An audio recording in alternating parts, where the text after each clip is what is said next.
Okay, good evening.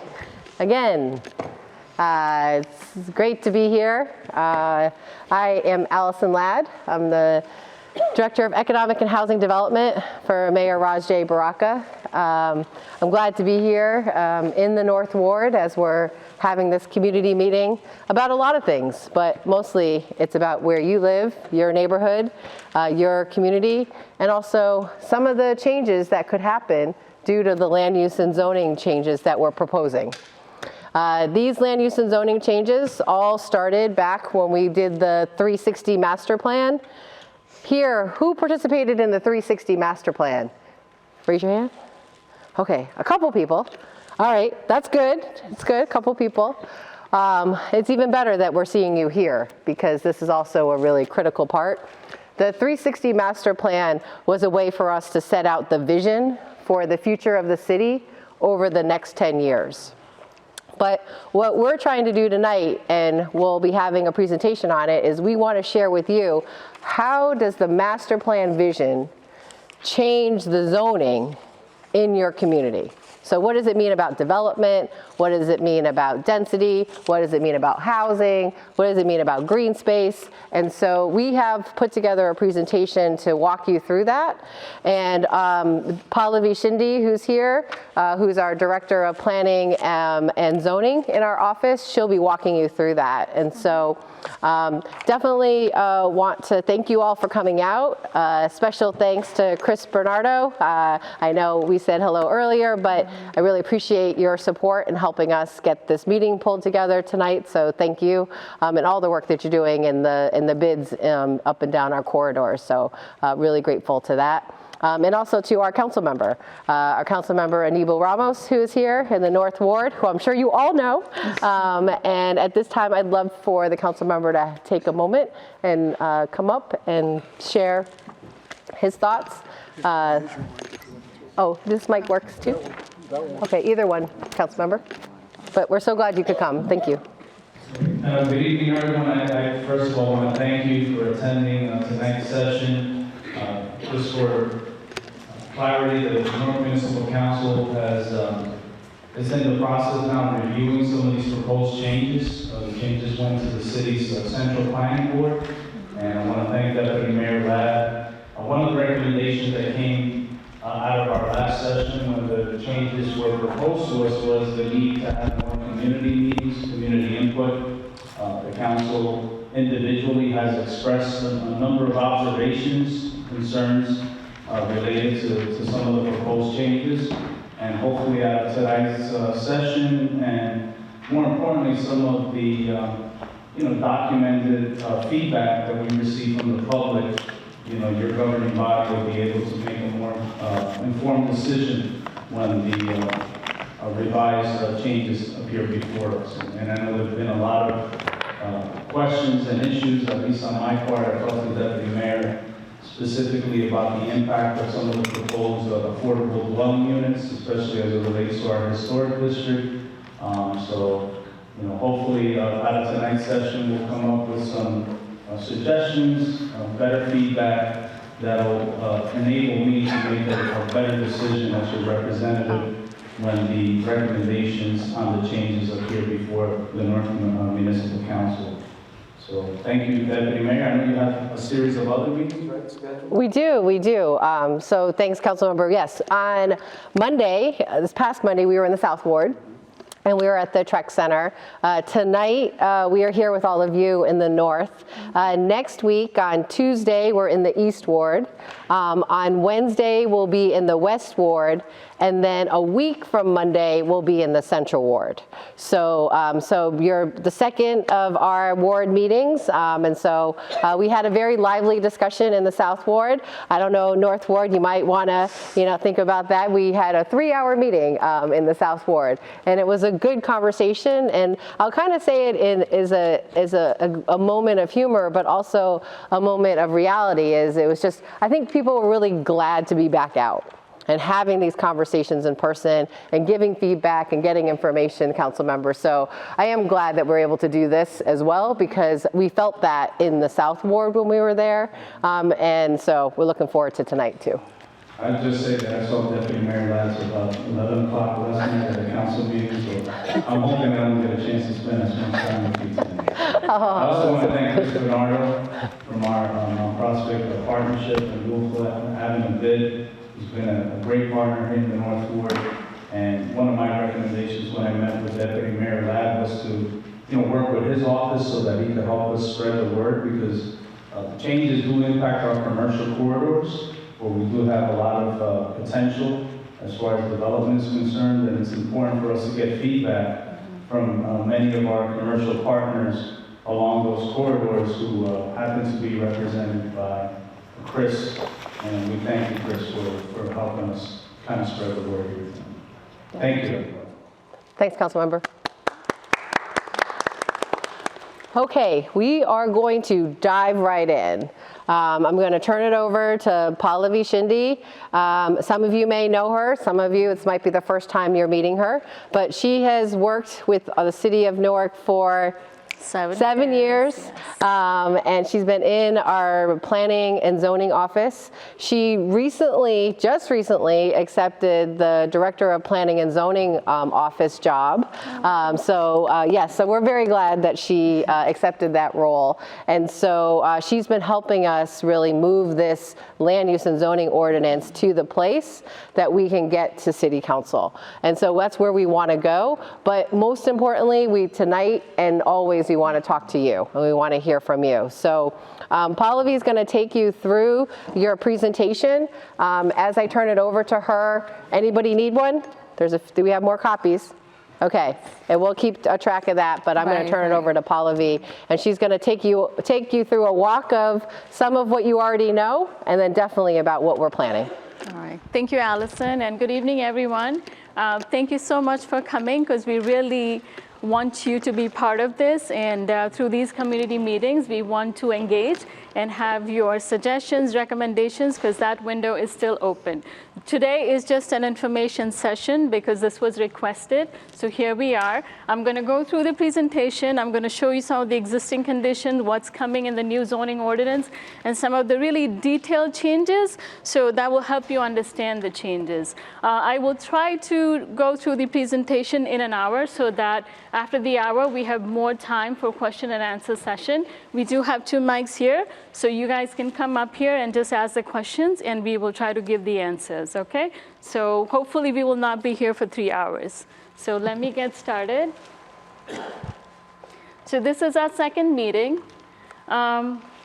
And I wanted to first show you, before we get into what is proposed for the North Ward, I wanted to first share what is the existing zoning for the North Ward. Now, most of you know this, but for those who do not deal into planning and zoning issues and development, I wanted to share this with you. If you look at I know the colors are a little hard to see, but I'm going to say. Oh, you're going to need the microphone. Okay. Can I take it off? Yes. Okay. Let me take it off. It's not working? No. Okay. Okay, all right. So you can hear me better now, right? Yes, that's much better. Okay, so You made me move, right?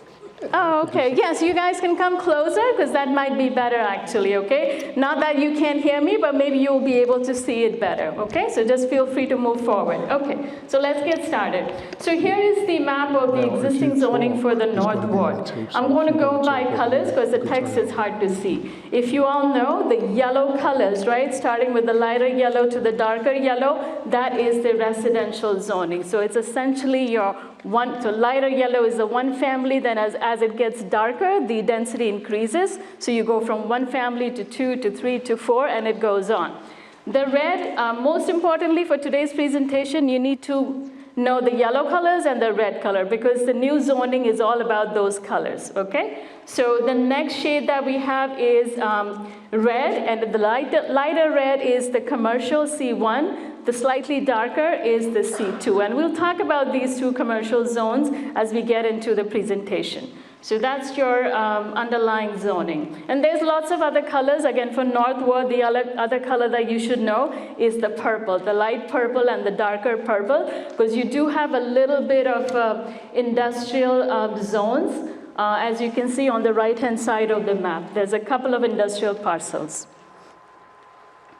So there's another piece in North Ward that falls under the Newark Riverfront and Public River Access Redevelopment Plan. So I wanted to show the underlying zoning for that. So if you look at the map on your right side, that's part of the Newark Riverfront and Public Access Redevelopment Plan. Again, the zoning there is mixed use and some parcels are industrial. But that's a redevelopment plan, not the citywide zoning.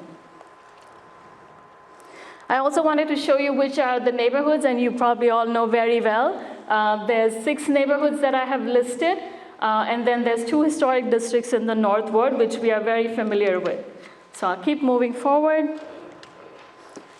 Okay, I wanted to break it up into each neighborhood so you get a close-up view of what the zoning for each neighborhood looks like. So we will begin with the Upper Roseville neighborhood.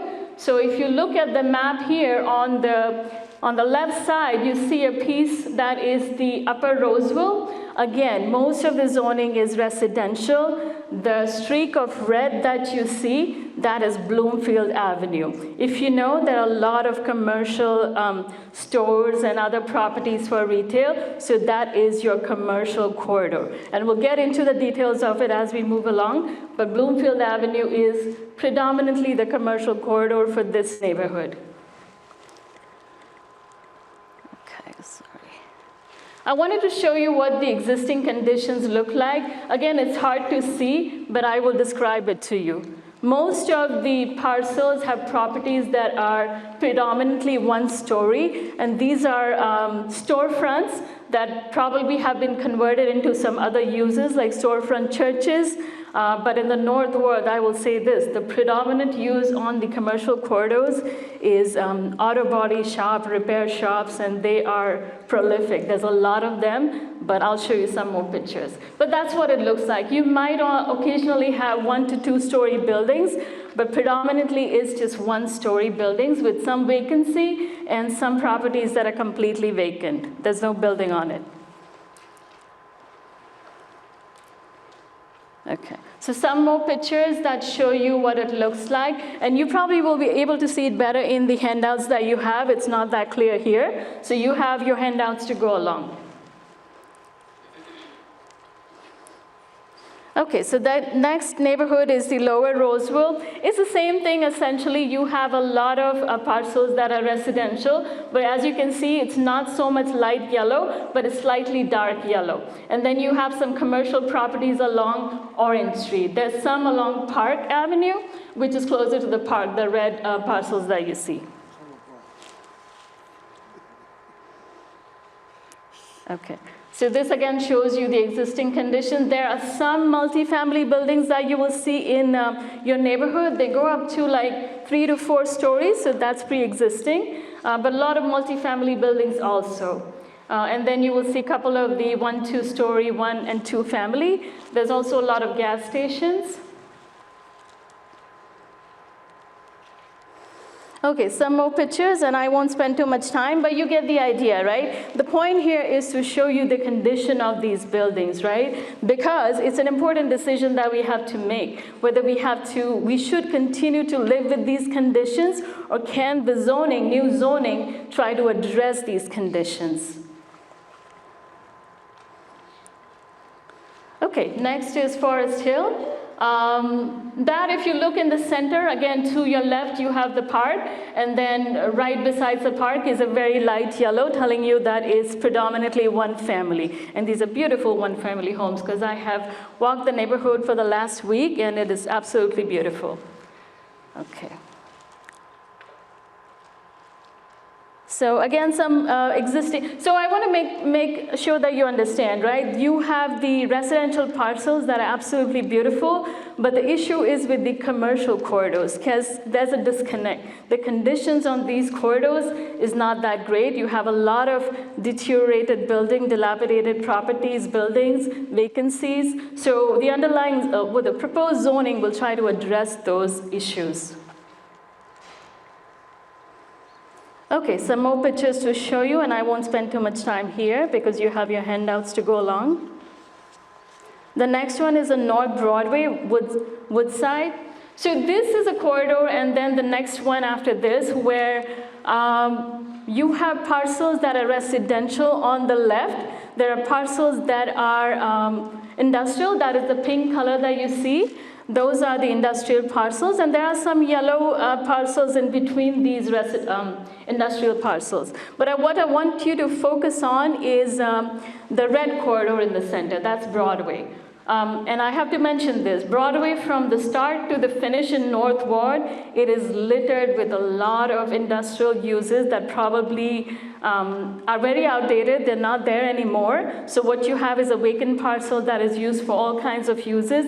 It could just be storage, it could just be for car parking, or just junk lying in those parcels, right? But Broadway has a lot of auto-oriented uses, you know, the repair shops and everything from start to finish.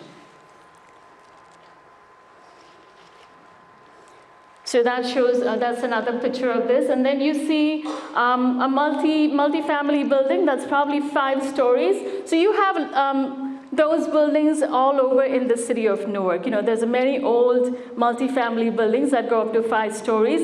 And then another characteristic in the city, which is pretty much evident in all the wards, is that on corner parcels, so for example, if the zoning in the neighborhood is residential, the corner parcels will actually have a mixed-use building that goes up to 4 to 5 stories. So on the ground floor, you might have retail, commercial, and then on the floors above, you will see residential. So that is pretty common in all the wards, and I wanted to share that.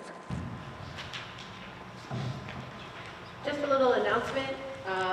Someone left their phone in the restroom. We found it. All right. Made a call to China.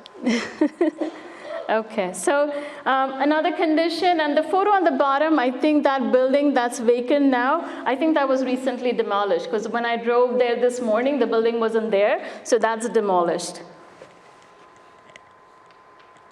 Okay, so Mount Pleasant, again, same thing. Predominant zoning is residential, and then you have a little bit of commercial going on along the Broadway. So Broadway continues from the previous neighborhood that we saw. It continues. Again, it's very residential. And then the next slide will show you some of the pictures showing the existing conditions. It's the same story everywhere. Nothing is different. And I would say that each ward is the same thing. These commercial corridors look exactly alike. It's just that the composition of these things might change, but the uses are pretty much the same. Okay, another. I wanted to show you this picture and look at it in your handout. You know, there's an aerial photo that I wanted to share, because when you zoom out on Broadway in certain section, you will see a lot of parked cars, and these are related to the auto uses, the repair shops, and it's a lot of them. And this section especially had a lot of them. That's why I wanted to share that with you. Okay, I think this is the last, Lower Broadway. Again, same thing. You have residential, and then you have commercial on Bloomfield Avenue. Again, existing condition. This one shows a lot of dense development, older development. But again, there's a lot of vacant parcels. And if you look at the top left corner, I think there's a lot of vacancy. So it's the same thing. You again see the parked cars that are probably related to some kind of auto repair or auto sale use. Okay, so if I had to sum it up, right, I could go through the whole list, but I want to save time, because the last time I kept reading these lists, we went into 3 hours, and I don't want you here 3 hours. So you got your handouts. But if you look at it, I mentioned this, right? Auto body repair shops, a lot of vacancy, dated structures, and you have single-story, single-use structures. Now, that's not a use that you want on your commercial corridors. When you have that kind of use, it doesn't lend itself to walkability or spaces that are really pedestrian friendly. And the vacancy leads to all kinds of uses. What you want on these corridors, if they have to be vibrant, you really have to have mixed use on these corridors. That promotes walkability, and you have the live, work, play scenario there. So I wanted to share that. So you can go through the list, but one thing I wanted to mention, because this is crucial for the new zoning. If you looked at all the corridors, you will see that only the parcels that are fronting the corridor that are zone C2. And let me explain how that works. Because the way that development happens now, right? You don't have the luxury to build mixed-use buildings on parcels that are undersized. Most of the parcels that you will see on these corridors that are not your standard 25 by 100. You can't even build a mixed-use building on a 25 by 100. So for impactful, transformational development to come here, that really changes the course of zoning and what it looks like, you have to have an assemblage of parcels. If you only have a small parcel that's zone C2, you can never have impactful development. Development, when it used to happen way back then, they could build a mixed-use building on a 25 by 100 lot, but that doesn't happen anymore. So that's something that is preventing development from coming, and the new zoning tries to take care of that by increasing the depth of this commercial zoning so that you have a couple of parcels that could be assembled together easily, and you can have some meaningful development. Okay, so I just spoke about this. Can land use solve these problems? Yes, to some extent it can. You have to make it happen through land use. And land use is not the only way to solve these problems, but it is one of the issues, and it can be one of the powerful ways to solve the issue.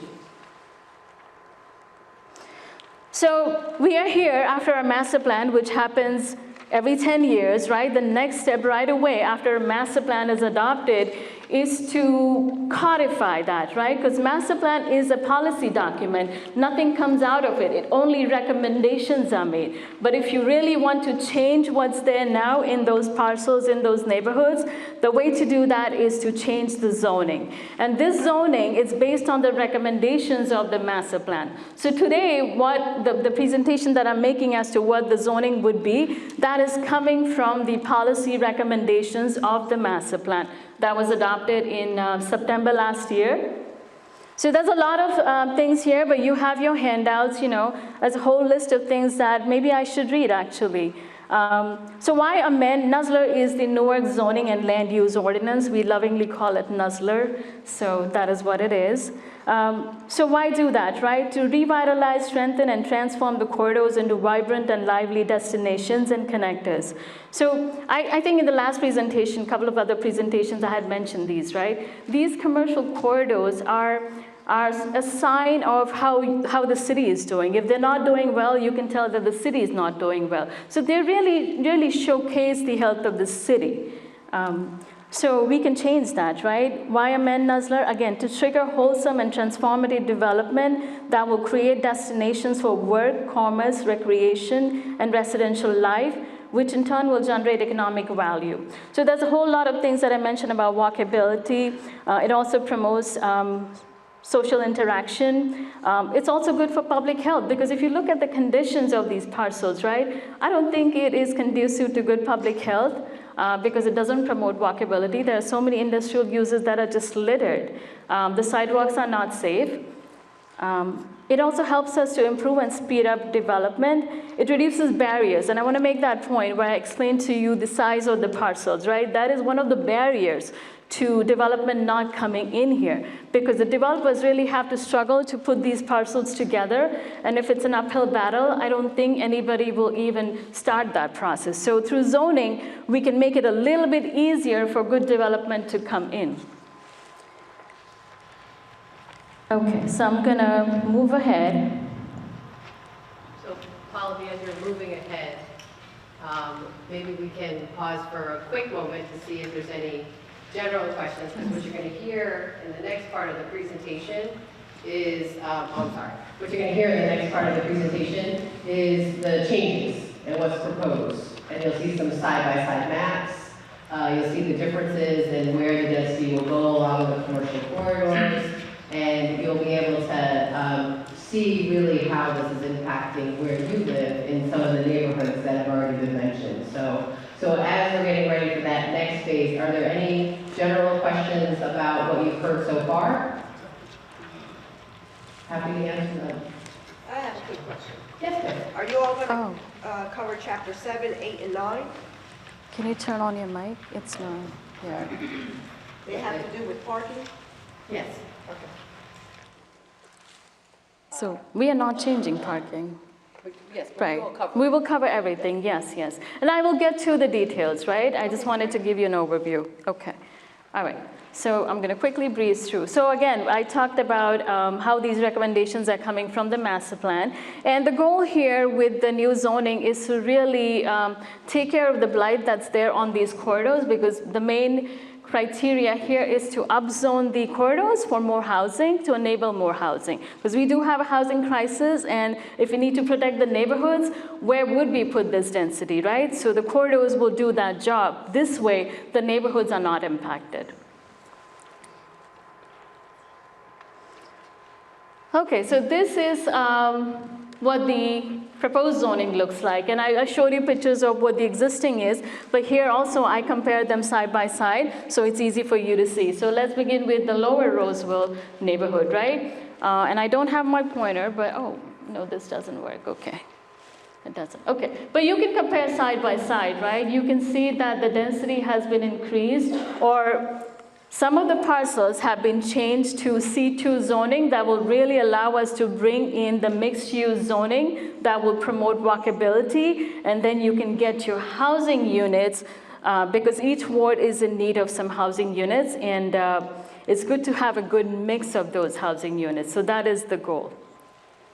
And then there's some upzoning also happening along Park Avenue. I don't think you can see the details, but all right.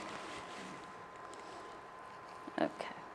So here's the next neighborhood, Forest Hill. Again, the zoning has been changed along Bloomfield Avenue, and you'll see this in all the neighborhoods because they continue to traverse through all their neighborhoods. You will see upzoning along Bloomfield Avenue, Mount Prospect Avenue, Broadway, Verona in some sections, in Orange Street. Okay, so those are the corridors that we will be targeting with the upzoning. The upzoning takes the form in C2 zoning, right? So C2 is, again, your commercial zoning that currently allows 5 stories. We are changing it to 8 stories. Why? Because you can have commercial on the ground floor. If there's a need to put parking in, parking could be tucked away in the back of the building, so you don't see it in the front. And then the floors above would be residential. It could be commercial, but predominantly it would end up being residential. So that's how we get our unit count.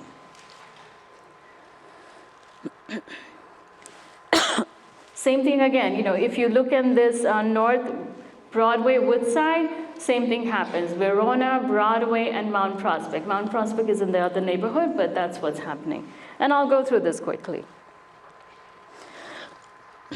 So Mount Pleasant, same thing. We don't touch the redevelopment plan, by the way. I shared the redevelopment plan, but we are not changing the redevelopment plans.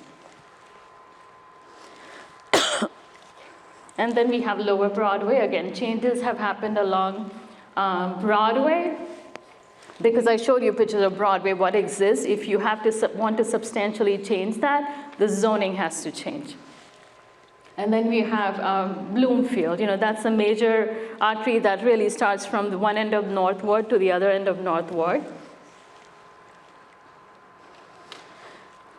And I wanted to also share this full picture of what the zoning change in the whole North Ward looks together. So this, I just kind of piece the neighborhoods together, and this is what you'll see. Again, your handouts will help you. I also have a table that shows you, excuse me, that shows you the change in the number of stories. So this will be helpful for you to understand. That change in the number of stories is really more significant on the commercial corridors, because right now it allows 5 stories. We are changing it to 8 stories. I'm sorry to interrupt you, but Yes. what is the timetable on that? Timetable? Yeah. So after these community, you mean when it will be adopted? Okay. It will go to the council for review. Hopefully that should happen in a month, right? I'm going to share with Allison, yes, in a month. So the approval process is, I'm sorry, I can't figure out 2 microphones. So it's going to be 1. So the approval process is right now we're working through community engagement and feedback. We're taking the feedback through June 16th, and then we will be submitting the ordinance. This is the ordinance that we have to submit to City's Council, as Councilmember Ramos mentioned earlier today, and then the council member and his colleagues will have to consider the ordinance as presented. But our goal is to take into account comments and recommendations that we've heard from all of the meetings from middle of March through the middle of June. And then what do we expect then? We expect the council to take their responsibility and move forward with the approval. And I expect it to be approved July, August is probably the time. December, January, you're safe. No, I hope it's December, January, but I would say, our real goal would be like through the summer, if we can get it approved this summer. So that, I think that, just to pause a moment, but I think that is the timeline, I would say is that we do know that there are some proposals by different landowners that are waiting for changes to happen related to the land use and zoning, specifically along the commercial corridors. And so some of what they're hoping is that we'll be successful in talking with all of you and the council, and we'll be able to move ahead with those development projects. In the meantime, developers must go through a variance process. It's probably some of you know what that is, where you have to submit a site plan application, it goes to a planning board or zoning board, and they have to wait for a consideration. And for some of the projects that we're talking about, it could take up to 6 months before you get a meeting where your item is agendized. So we're trying to move as quickly as we can, but we're also trying to be transparent, and we're trying to be making sure we understand where the community is coming from, so that we're not doing this in a vacuum, as the councilor mentioned when we first started. So that's what our expectation is. And one of the problems with the board, the planning board, is that every time one of these proposals go up to them, because you need a variance, they go to what they call stare decisis, which means the thing speaks for itself and it gets We have done this in the city, in a certain part of the city, right? This is actually in the West Ward, and this is South Orange Avenue and South 12th Street. There had been a corner property, if you look at your handout, that had been sitting vacant for about 4 decades, or more than that, I don't know, but development never came in. There was some hurdle in terms of zoning, right? What we did is we applied the similar recommendation or similar example that I just talked about, how if the parcel is very small, you can't have meaningful development there, right? It has to be substantially big enough to accommodate that development. So this is exactly what we did. It was a corner parcel on this corridor, commercial corridor, South Orange Avenue, and we changed that zoning, and I'll show you what that looks like, because it's exactly what we're doing citywide. So this is, I went too fast, okay. This is another look of that property. That whole block was blighted, right? Zoning was not enabling any kind of development. It was a hurdle which prevented developers from coming in and developing everything, so it sat blighted. What we did is something similar. If you look on the left, that is the existing zoning that was there. There was only one parcel that was zoned as commercial, which allows mixed use. But the rest of them were residential, your R1 and 2, and they were all blighted. The vacancy was probably 95%, there was nothing there. We changed the zoning to now have that corner property have more depth in terms of the commercial zoning that would be allowed. And then the rest of it, we kept it residential, the 1 and 2 family, because you do need those. And then towards the end of the block, we again had upzoning, which was, it was mixed use again, but slightly reduced number of stories.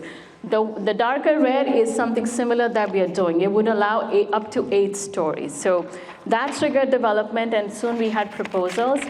I want to share something, right? The initial proposal that came in, which is on the top left corner, it was an 8-story building, right? But eventually, as we started to put this together, the developer came in with a 6-story building. And the reason why I'm sharing that is people, when we say 8 stories, everybody thinks that all these corridors that we are upzoning, they will now all have 8-story building. That is not the case, because there is some difference, right? When you actually look at the construction, there's not much difference between a 5 and a 6-story in terms of the construction cost. If you had to build up to 8 stories, that is substantial cost in construction. A developer might go directly to 12, right? It's easier for them to go to 12 rather than build 8. 5 and 6 is okay. So my point is that you're not going to see all the buildings that are 8 stories. You might still end up with a couple of buildings that are 5 stories. Some might be 6 stories. And if the developer is financially very capable, you might see up to 8 stories, right? Not all buildings will be 8 stories. So that's the point I wanted to make. Okay, so why are we doing this, right? Why are we upzoning? There is this report that's put out by the Rutgers Climb Institute, and it really tells you why there is a need for this kind of housing.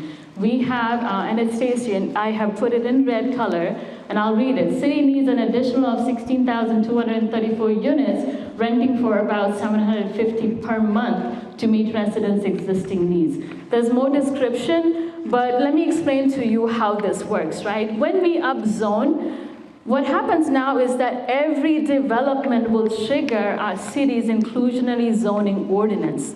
If you know, city had adopted the inclusionary zoning ordinance where the trigger, 20% is required to be affordable, but the trigger for any development was 30 units. Anytime a developer brought in units that were above 30, IZO was triggered. We reduced that from 30 to 15. So when we upzone the corridors, every single development is going to trigger compliance with IZO. So every single development is going to give you affordable housing, right? The units will vary depending on how many are coming in. Plus there's a piece in the IZO where the developers have to have a certain percentage, right? It's broken up. And you can see it in your handouts, the 40%, 60%, 80% of AMI. There's also another piece that says that it has to be a mix of 1 family, 2 family, 3 family. Because people complain that, developers only make the studio units and 1 family affordable, but they can't do that because according to the regulations, the ordinance that we have, they have to give us a mix of 1, 2, and 3 family bedroom units, sorry. Okay. So, this is just a slide describing the other initiatives, right? We talked about land use, why it's needed, but it's only one of the pieces, although it is one of the more impactful pieces, but I have listed all the other initiatives. Of course, I talked about the inclusionary zoning ordinance. There is another initiative by the city that was recently started, equitable investment in Newark communities. This is also another initiative by the mayor to bring in affordable units and to trigger development in parcels that have been vacant, blighted for years, right? That initiative was just started. And then there are other policies like the rent control policy.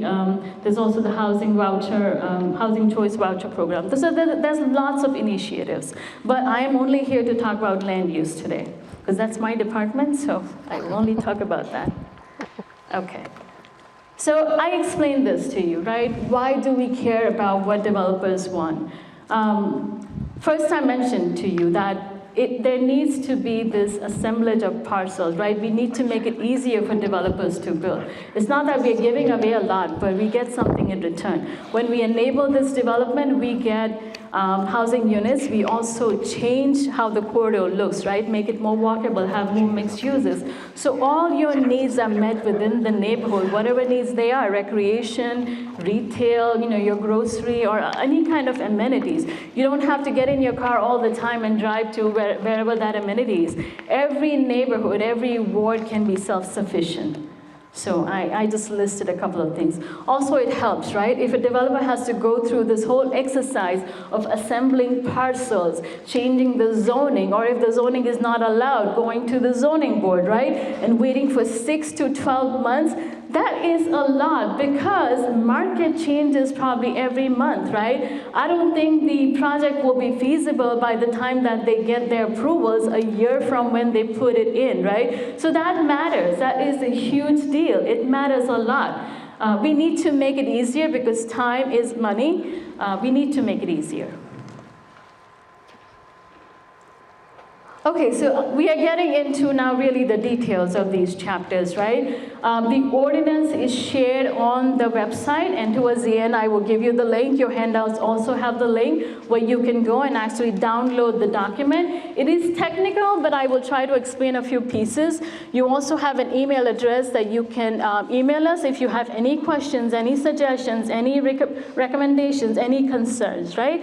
Just email them to us. We will make sure that we will review them. And if any changes are needed, we will definitely think about those things and help you get where you need to be and help us get where we need to be, right? So let me quickly talk about what is changing. And I'm going to go chapter-wise so it's easy for you to understand, okay? So definitions, right? What are definitions? Definitions are basically uses, right? When you look at what is, let's say C2 zoning, right? Definitions will tell you what could be permitted. There is a chart for each zone. You could have a chart for a residential zone, a chart for a commercial zone, a chart for an industrial zone. These uses will be put in those charts.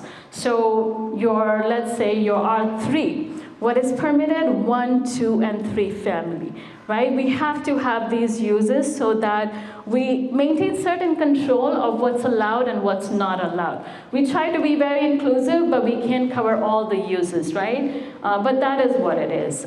So you have a whole list, and every few years, the industry standards change, the market changes, right? New uses come in.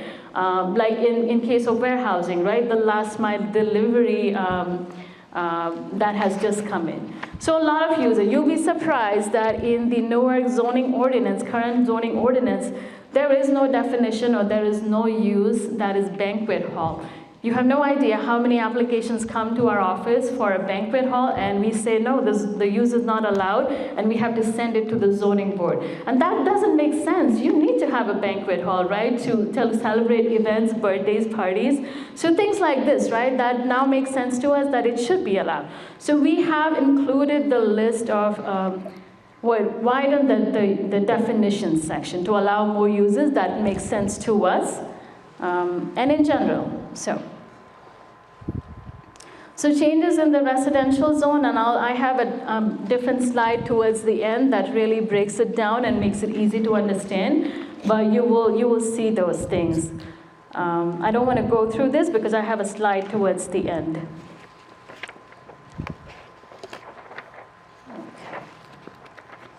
Okay, so accessory dwelling units. Yes, we are here. They are called ADUs, accessory dwelling units. What it is just an additional unit on your property, right? And it's unique because Forest Hill actually has a lot of carriage homes. These are pictures that I took while I was walking the neighborhood last week. And I could see some of them just from the street, so I just took pictures, but there's a lot of them, and people actually live in these units. So that is what accessory dwelling unit is. Again, Forest Hill has a lot of them. It just kind of legalizes this use, because if you do have that carriage home, you can easily turn it into a unit, and it doesn't have to be for strangers, right? You can have extended family live in those homes. That are looking to live closer to family but do want that separation and I don't want to be in your space. It could be your grown-up kid, it could be your mother, your father, people that have different needs. These units could be made handicap accessible, right? That would make sense. There's also another piece here, right? We have seen in many wards, I believe South Ward, West Ward, there are many senior citizens that live in single-family homes, but they cannot afford with the upkeep, the maintenance of those homes, right? But they do want to continue to live there. So these accessory dwelling units provide a means of income so that they can continue to age in their neighborhood, in their home that has been their home for many years, for generations probably. So that's that piece. And again, I have information about, what the requirements would be, but these are photos from Forest Hill. So there are standards for ADU in terms of how much the square footage should be, who can have ADU. The minimum requirement is that your lot has to be at least 3,000 square feet. So just for your information, a standard lot size in the city of Newark is 25 by 100. You can build a 1-family, a 2-family, and now a 3-family on 25 by 100. City also has a lot of undersized lots. What that means is it's not your 25 by 100, but it could be 24 by 100. It could be 25 by 99, right? The current zoning ordinance does not allow you to build on those lots. When you propose to build on those lots, you are sent to the zoning board. Do you know how much is the wait time? Probably 6 months or over 6 months. A 2-family home has to wait to get approval from the zoning board for 6 to 8 months. And we don't think that's fair because it's a hardship on top of hardship. And there's no reason, they're never denied because you cannot deny it. The least you can do is build a 1-family or a 2-family on an undersized lot. And you have a lot of them. The reason why they are still vacant is because they have to go before the zoning board. It's a huge hardship. And what we are doing with the proposed ordinance is that we will grandfather these lots and allow you to build 1-family or 2-family on those lots. There is a threshold, but we will make that decision, review it, and administratively we could approve it if it meets the standards. But here are a lot of standards for ADUs. I could go through these, but they will require review by the Historic Commission. Again, if you don't meet standards, then it's something that you need approval for it, right? They also have standards like your typical 1- and 2-family. There'll be standards related to transparency, that's your glazing, right? Your square footage, height, and all kinds of requirements. But it's just something that a property owner can have for added income or for a unit that could be used by their extended family. You know, it could be your older mother, senior citizen, or just any member of your family. Okay, there are a couple of things I wanted to mention because this was not shared. So a couple of things. ADUs, we are not proposing to allow them for short-term rental, because if we are using this policy to solve housing issues, then we definitely want to allow ADUs for only long-term rental, which could be a minimum of 6 months. Subdivision will not be allowed, so you can't subdivide your ADU unit and separate it from your principal building or unit. The other thing is owner occupancy will be required. That is either for the ADU or for the main building. Okay, so I wanted to mention that.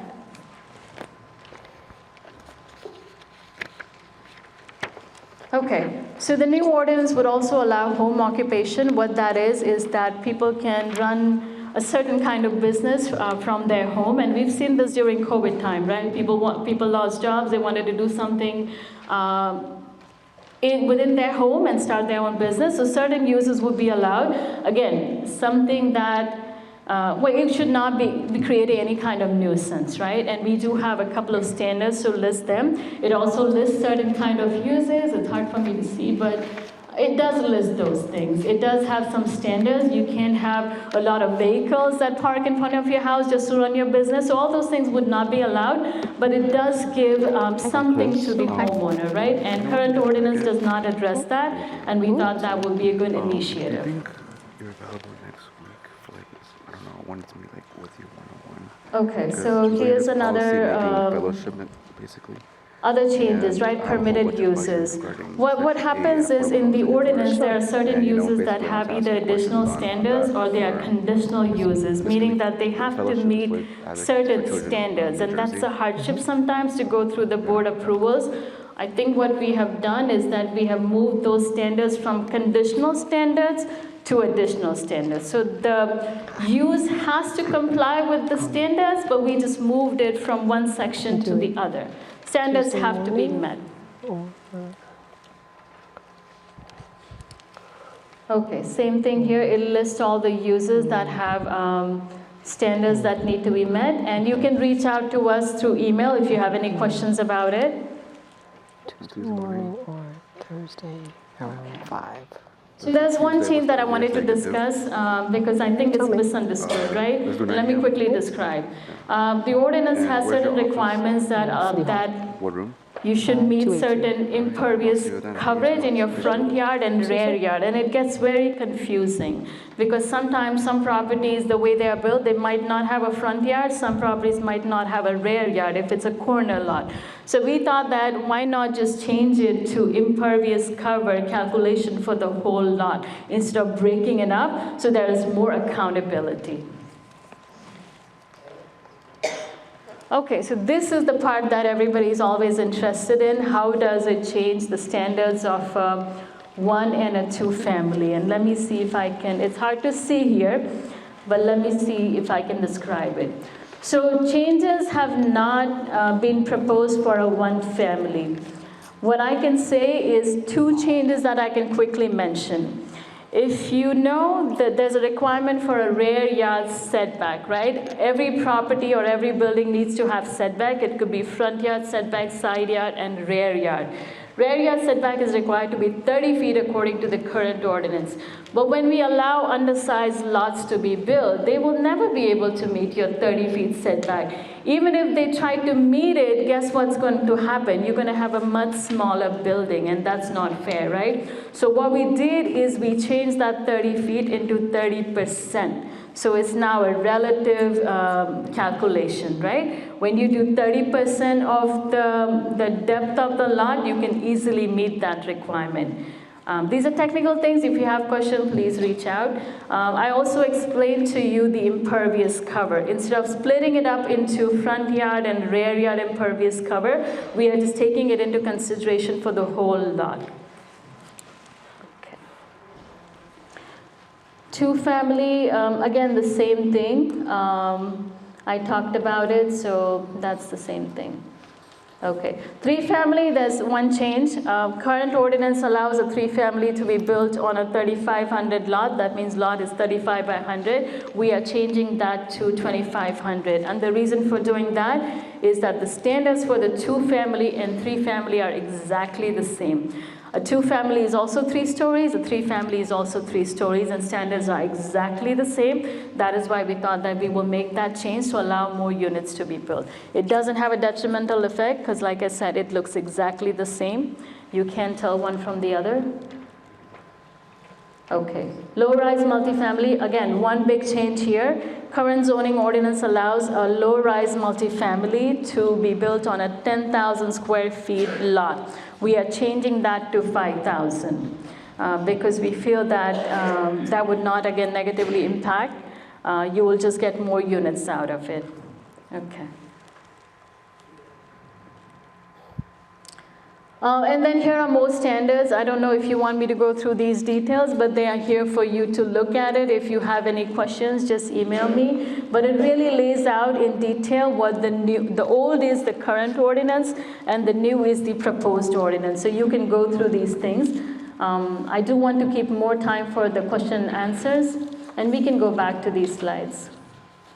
Okay. So here are some other things. Again, these are about standards, right? Standards for buildings that will be built in a C1 zone, C2 zone, and a C3 zone. I wanted to, again, share this. Current C1 zone allows for building to be built up to 4 stories. We are changing that from 4 to 5. Current C2 zone allows buildings to be built up to 5 stories. We are changing that from 5 to 8. There is no change in the C3 zone. Okay, detached commercial. Again, there is no significant change here.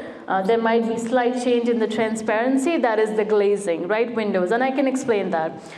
Most of the time we see is that developers are not able to meet, not just developers, even property owners for 1 and 2 family, they don't come close to, or not close to. The way the current ordinance is, it has an exact number of how much transparency should be, and we don't think that's the right way to do it. If you lower it slightly, everybody can meet that requirement, and it's not drastically lower than what is allowed.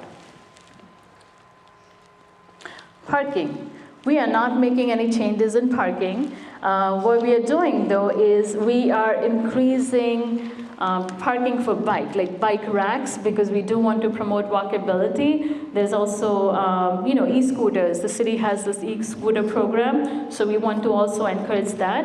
We also have in the ordinance, again, you know, it's a state mandate, electric vehicle parking spaces and charging spaces. So there's a percent out of the total parking that should be allocated to electric vehicle parking, and we also have to provide charging. There's a number, so we put those numbers into the ordinance. Parking design standards, very minor changes. We just moved some of the standards from one section to another, no major changes. Signage, I wanted to mention this. So signage is what you see on your commercial stores, right? If you have one building, you might have multiple commercial tenants in there. And it's common sense that every tenant will need to have a sign. The current zoning ordinance, believe it or not, doesn't allow that. So even if you have multiple tenants, if they all needed to have one sign, they have to get board approval. So we'll be changing that because every tenant should have a sign. So that's what the change is. And we are putting in or adding different kinds of signs because these things change, you know, market changes, trends change, what was allowed or existed before doesn't exist now, or new types of signs come in, and we do want to accommodate that. Okay, how are we doing on time? Okay, all right, close. Okay, this is an important slide. One big change here. 3-family homes, right? I said that they're very similar to a 2-family. There is a redevelopment plan in the city. It's called West Ward Model Neighborhood Initiative Redevelopment Plan. This redevelopment plan has similar requirements that I just mentioned. It does allow 1 and 2 family to be built on undersized lot. It does allow a 3-family to be administratively approved. And let me explain what that is.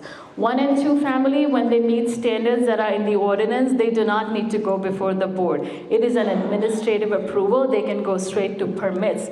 Because a 3-family is so much similar, it's almost identical to a 2-family, what we are saying is that if it meets the standards, then we can administratively approve it. Of course, if it doesn't meet the standard, it needs to go before the board for approval. So there's a couple of other changes. The city doesn't have any section that deals with temporary uses, and we see temporary uses come in a lot of the time, 3 months, 6 months, so we are putting that piece in to accommodate that. Okay. It also talks about increase in the number of units, and I'll explain this. Sometimes a property has maybe 3 units, and they want to add an additional unit, right? They're not changing anything. It's just internal change that's happening. If they wanted to do that, they could get an administrative approval. So let me go to the next slide. There are some very minor changes in landscaping, buffers, screening, and these are specific sections in the ordinance. I will not describe these things at length, but you know, the slide explains everything. We want to promote or prioritize native species. And some requirements like, you know, a 6-foot fence would be allowed now, so things like that.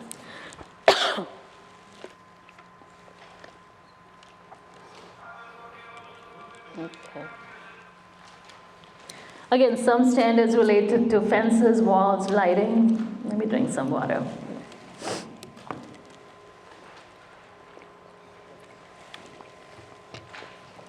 So there's a piece here that talks about bird-friendly design that applies more to the downtown area because we are seeing a lot of high-rise buildings come in with glass. And if you guys know, there's a lot of issue with bird collision. Birds kind of collide with the glass and it doesn't end well. So we have this piece that takes care of these things. I think what it does, it changes the reflectivity. There's a certain number and a term. It changes that to avoid bird collision. And New York has it because it has a lot of high rises, but it applies to certain sections in the city. So the new ordinance is big on green building sustainability and resiliency standards. If you know, a lot of developments are coming in and they do a lot of rooftop design, green infrastructure, and we encourage that, right? When development comes in, mostly larger projects, right? We have a sit down with them and encourage them to put in green roofs that become an amenity space for the tenants. This also deals with or addresses stormwater runoff, so that's good. And then other sustainability features that are keyed into the new ordinance. You have a whole list here. All right, so I won't go much in depth here. Okay, so this is the slide that I was talking about. What does the current zoning allow and what does the new zoning allow? So this slide is really crucial because it really lists everything for each and every zone. So in the single family, the R1 zone, which is the zone here mostly, R1 zone will only allow a single family, but it also allows ADU. There's a lot of carriage homes in Forest Hill, and I feel that that might be something that we could accommodate. And then our R2 zone would allow 1, 2, and 3 family plus the ADU. So the list goes on and on. But as I mentioned, right, 2 pieces are the most important, your C1 and C2, because that's what the corridors are about, and the change in the height, which I already mentioned. Another thing is R4. Your R4, which is a darker yellow, it allows low-rise residential. It used to allow it up to 4 stories, now we're allowing it up to 5 stories. I also wanted to mention one more thing, which I think I missed. Let me explain this, right? So both the C1 and the C2, there is a requirement to have commercial on the ground floor. We all know commercial is not doing great, right? So when we force developers to put in commercial on the ground floor, guess what happens? That space remains vacant forever, right? So nobody benefits from it. So what we are doing is we are allowing some flexibility. And that flexibility is afforded to the C1 zone. What we are saying is that if your property is zone C1, you do not have to have commercial on the ground floor. You could do residential on the ground floor. You could do any kind of community space, any kind of flex space, right? Whatever that is, because it benefits the developer, it benefits the tenants of the building, and it benefits the community in general, because the space does not stay vacant forever. When you walk by it, if you constantly see, and we have a lot of vacancy in downtown because, the zoning forces them to have commercial, and if they wanted to change that, they have to get variance from the board. And again, that's a hardship on top of hardship. So this new ordinance will allow flexibility in the C1 zoning. The C2 will be required to have commercial, because if you're putting C2 on the corridors, I don't think we want to put residential on the ground floor. So we'll allow some flexibility, but not in terms of allowing residential on the ground floor. So that's a big change, which I'm sorry I forgot to mention, but I made sure that I covered that, right? Did you get it? The other change is in your MX1 and MX2. MX1 and MX2, they are again mixed-use zones. Current ordinance allows them up to, I believe, 4 stories. We are changing that. MX1 will be allowed to go up to 6 stories, and MX2 will be allowed to go up to 8 stories. Also wanted to mention about the industrial zone, because North Ward has some industrial properties. They are mostly I1 and 2. I1 is light industrial, I2 is medium. Did I say? Okay, I1 is light industrial and I2 is medium industrial. It's just the intensity changes, just like your R zones, right? R1 is just 1 family, R2, it starts to increase the density. So just like that, the intensity of the industrial use increases. One change that we are making in the I1 light industrial is excluding large-scale warehousing and distribution. Currently, it's allowed, but our rationale is that usually these I1 zones are in close proximity to the residential zones, just like in North Ward, right? You have your residential right next to the I1. So the change that we are making is to not allow warehousing and distribution, because with that comes the trucks, right? And you don't want that. So we are taking that away, okay? So that's another big change. And I think we are done. Okay, so that's the email address. Make sure you email if you have any questions or concerns. Full draft is available on that URL link that we have. Comment period will close June 16th, so you make sure that you send us those emails, and we will go from there. And I will hand it back to Allison. Okay. Well, thanks, Pallavi. How about that for zoning? Land use? A lot of zoning. So I saw a couple there's so why don't we take some questions? There's microphones. Am I still doing it wrong? I turned it on. I don't know. There's microphones on either side. If you could come up, because we are trying to capture some of our wonderful discussion tonight. So questions. I don't think I can move the mic. Oh, give me that mic, sorry. Give me this one. Questions? Yes, you got a question. 43. What happened to 43? Paula V? Did we miss Paula V3? Oh, the slide where ADUs, that slide? Yes. Okay, it was an accident. We can make sure we get it to you. We actually are gonna, we apologize. We did not intentionally leave that out. It was an accident in our office. Oh. What we do is we are posting all of the ward presentations online, and we'll make sure that it's correct so you can download it. So we're sorry about that one page. We're sorry. You don't have that copy with you in your PowerPoint that could be presented at least? Oh, did you go through it? The 42? Yeah, go to the next. It's in the slide deck. I think she did go through it. Well, she can go through it again. Let's see. What is 42? Oh, that's the picture. No, go to the next slide. Yeah, I had it up. It's not in the printout? No, Oh. this slide, right? This is this is 42. So, This is 43, sorry. yeah. But this is the one you're missing. I'm sorry if I don't know the number, but this is the slide that you don't have. So would you like us to walk you through that? Yes. Okay. Okay, No, sure. no problem, Sure. yeah. Sorry about that. Okay, so let me explain what ADUs are, right? I talked about it being an accessory dwelling unit on your property. So if you have a one family, you can have this additional property in the back. The square footage is limited, and I'll talk about it. Now, this could be attached or detached. You know, most of the, like for example, most of the carriage homes also, some are detached, some are attached, right? So you have that flexibility. One ADU unit per property is allowed. You can't have multiple. There's just one. It doesn't matter whether it's attached or detached. It's just one that's allowed. Floor area, right? The restriction is it should not exceed 400 square feet or 25% of the floor area of the principal building. That means your main building. If it's a one family, your ADU cannot exceed either 400 square feet or 25% of the square footage of your principal building, whichever one is less, I believe, yes, or greater. Okay. I think you go with the higher number than 400 square feet. No, you go with the lower one. Yes, lower one, 400. I'll make it clear. It is 400 lower. You can't go over that, okay. All right, so ADUs, so for example, right, 2,000 square feet is your home, the ADU may be up to, oh, it says 500 square feet, okay. I got you. I'm going to clarify. Yes, thank you for pointing that out. I'm going to clarify. So what I'll do is I'll post it on the website, right, or I'll make correction on the slide and post it on the website, okay? Thank you for pointing that out. Okay.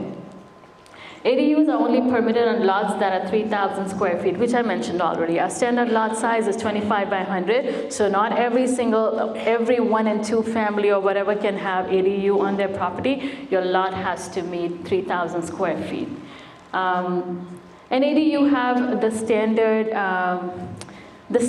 that any 1 or 2 family would have, because we want to make sure that, you know, you're not putting a unit with no windows, right? So we are making you comply with some of the standards. It says at least 15%, right?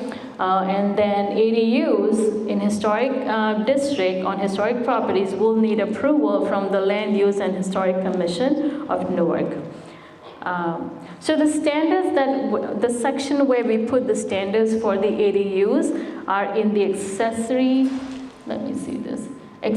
structure bulk standards. So we already have a section in the current ordinance. It's called accessory structure. This could be any structure on your property. Some people use it for a garage, some people use it for storage. So what we're saying is that these standards for the accessory dwelling unit will be inserted in that section or are inserted in that section.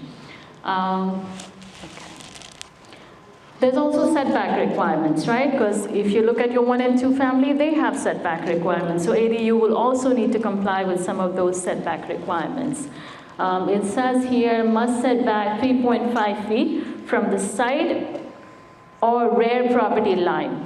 It also has a height restriction. If you know, the carriage homes are mostly 2 stories, so we thought that we will go with 20 feet. That will allow you to have that accommodation. If someone has a garage and wants to put that unit up there, so you have that height, okay, that you can meet.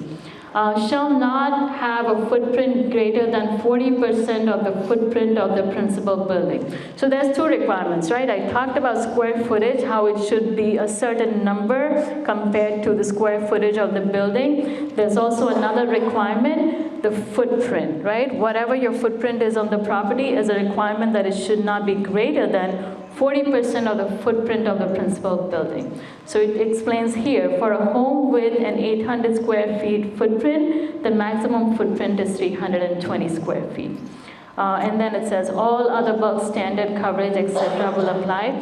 If they do not comply, it's a board approval, and it's an uphill battle because you would have to get board approval, okay? So it's not easy. So pretty much every lot in Forest Hill is usually 50 by 100 minimum. Right, so pretty much anybody that lives in Forest Hill could build. They could do it, right? That doesn't. Accessory dwelling unit. Yes. Destroy our neighborhood. Yes. You're here. Okay. Okay, we understand. We've heard some feedback from in other, again, whether we had our larger citywide meetings, but we also heard it in the South Ward as well about concerns around the accessory dwelling units. You know, the thing that we just ask people to think about is how do we work together to help provide the housing that's needed? So that was what we asked. We understand that there's a lot of concerns about it, but we do ask people to at least think about it. Because sometimes, you know, I know right now, like my parents, I'm trying to figure out what to do. If I lived in a single family home, I would probably have an accessory dwelling unit because it's the closest to me. And that way I can help take care of them. It does not mean that's everyone's decision, but it would be mine. I think on the other side, you know, we have a lot of families who have young adults who might be in college or getting back from school, and they're trying to maybe do that the home, what's it called, a home business, and maybe they need their own separate space. This is a way to provide them a separate entrance and a separate space. So I know that it may not be for the community, but I just wanted to give you some other ways to think about it, because it really is about that as well. So it's not just about a developer who we don't know, who is anonymous to us. That's not the point. It has to be homeowner, like the owner has to be in the house. So we're not talking about an investor property. So, that may still not fit, and we're happy to hear comments on that. So we have in a historic district, you allow that. You know, somebody wants to have a carriage house, buy a house with a carriage house. I'm just saying. Sure, So sure. Right. We've been through a lot of issues in Forest Hill. Sure. If it wasn't for the neighborhood to stick together, leave it to the city, be destroyed. Can I just ask one question though, for maybe someone else can answer this better, is, so what do you think we should do with those that may live already in your neighborhood who have illegal buildings that are actually in your community? Sure, yeah. Sure. No, I was being serious. I want to know. Here, please. Michelle Butchko from the Forest Hill Community Association. And I do want to point out I have a million questions. Oh, sure. Sure, I have my email for you, yes. But you put out, you went and looked at all these carriage houses with dwellings. I will say, you made a lot of mistakes here. This one upper right was a subdivided property about 20 years ago. It's not an ADU. It was a carriage house for an adjacent home, but it was subdivided. Many of these other carriage houses were developed before the 1990 historic district nomination, and you didn't pay attention to that. So there's an issue. One of the problems we have, and I want to answer your question, is that we have issues in Forest Hill now where people do a lot of illegal things. We try to bring it to the city's attention. And we get responses like, we'll try to get code enforcement. We'll try to get code enforcement. There's almost no code enforcement. And once a problem emerges, a serious problem, there's never any kind of sanctions. Nothing. How can we trust that this process will work? We can't. You don't have enough people. You want to streamline things for developers, which I don't care about. 6 to 9 months for a developer, that's the cost of doing business. You get your design team together, you get your finances together. It takes 6 to 9 months. Who cares if they have to wait for zoning? I don't care. I've been a developer. It's the cost of doing business. It's the time of doing business. So, That's fair. That's a fair point. so we have issues. We don't have the support system. We don't have a safety system in place for ADUs. We don't have sewage. We don't have fire inspections. We don't have anything. So to voice this in the historic district, where right now you're allowed to do it, if you go to landmarks, half the people start the projects on Saturday, end them on Sunday. And Yeah, we've heard that. don't go to landmarks, no matter how much we try to educate. So you have to support. You don't do it now. You do not do it. Allison, we were trying to get a meeting with you for 3 years. Have you? Is it 3 years? Maybe 2.5. I'll give you a break. We can't even get meetings with you. You don't respond to emails. Sorry, kids. This is not good stuff. Plus, June 16th for final ordinances, you are rushing this. This is really too fast. So I can appreciate it, and it's fair. We're open to criticism, and also I'm not sure, but I do feel like we've met before in my office. But oh, okay. I knew I met. I was like thinking I did meet with. Sorry, I didn't mean to confuse it. But here's the thing. I agree. It is imperfect. It's what I can tell you. We are here to talk with you. We are here to listen, but it's not perfect. It's what we are trying to do to help the city be able to accommodate some growth. We understand that there is a lot of concerns in the Forest Hill neighborhood. Actually, the council member talks to me on a regular basis about how we can be better about addressing things in the Forest Hill neighborhood. I do understand that. Yes, I would also agree sometimes we are understaffed, but we are doing everything we can in the midst of COVID that, thank goodness, we have post-COVID words that we've been trying. So it's not meant to be taken in any way other than we are trying, and sometimes we do not do everything, but we do try to do something. So this is one of our efforts, and we're glad to be here. So would be interested to know, perhaps you would provide us some comments about it officially, like would you consider ADUs in non-historic district?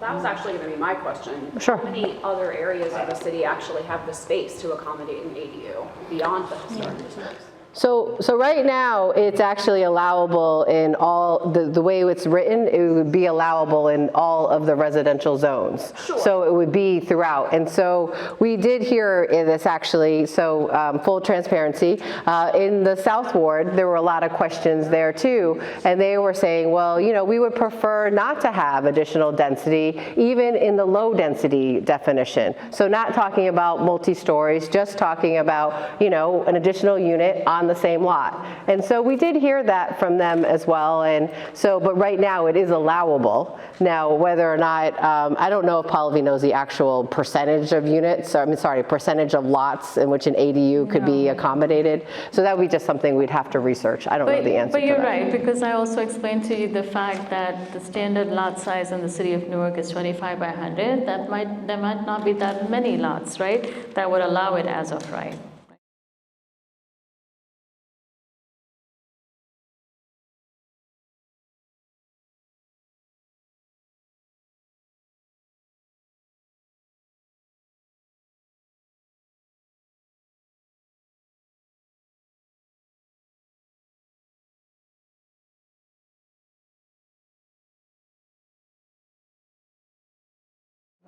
Okay. So, but it wasn't intentional. I can see how it may feel that way, but it wasn't intentional. We really were trying to find another way to look at providing more units. But we hear you loud and clear. We do. We hear you loud and clear. I understand it. You know, I don't know where we'll go with it, but we do hear you loud and clear. I do understand. And it is something that several council members brought up during the presentations that we spoke with them. So, but I understand. There's a woman here who had a question. Yes? It's nice to see so many familiar faces. My neighbors, hi. Thank you for having this meeting, Ms. Ladd. The property owner behind my house built an illegally zoned home that is as of now unfinished, right next to a faulty retaining wall, which was built without a permit. He's a developer named Anthony Gomes of AMD LLC. 2.5 years ago, when Hurricane Ida hit, the retaining wall fell up against that partially built, illegally zoned house. It took my backyard, as well as 4 of my neighbors, with it. Our backyard is now unusable and unsafe to walk in on some areas. A huge tree is about to fall over, creating a very dangerous situation. It would be impossible to sell our house in this condition. We've spent thousands of dollars on legal fees and countless hours to try to persuade Mr. Gomes to fix this wall. He's done nothing but stall for 2.5 years. If anyone wants to see this mess, I'd invite you to walk past. You can see the damage, drive past at 45 Beaumont Street, just south of Montclair. You don't need to enter anyone's property to see this. It's easy to see from the street. And I'm sitting here listening to these plans, made with good intention, I'm sure, wondering what good are these zoning laws if the city's unwilling to enforce them and allow people like Mr. Gomes to exploit them without consequence? What good is my engagement as a citizen? We've sent letters to your office, Ms. Ladd, complete with color pictures. We reached out to the city in every way we know how. What can be done to get this developer to clean up this mess so we can get the value of our property back? I realize this is not a forum for personal grievances, but I think this is something that should concern everyone here. This man can do this without consequence. It should concern the whole neighborhood. This is a clear example of how encouraging developers and failing to regulate them can back.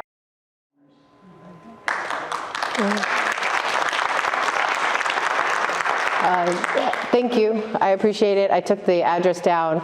So I'll talk to my fellow directors. I know this is not going to be a good answer, but code enforcement is not an economic and housing development department function. I don't manage code enforcement.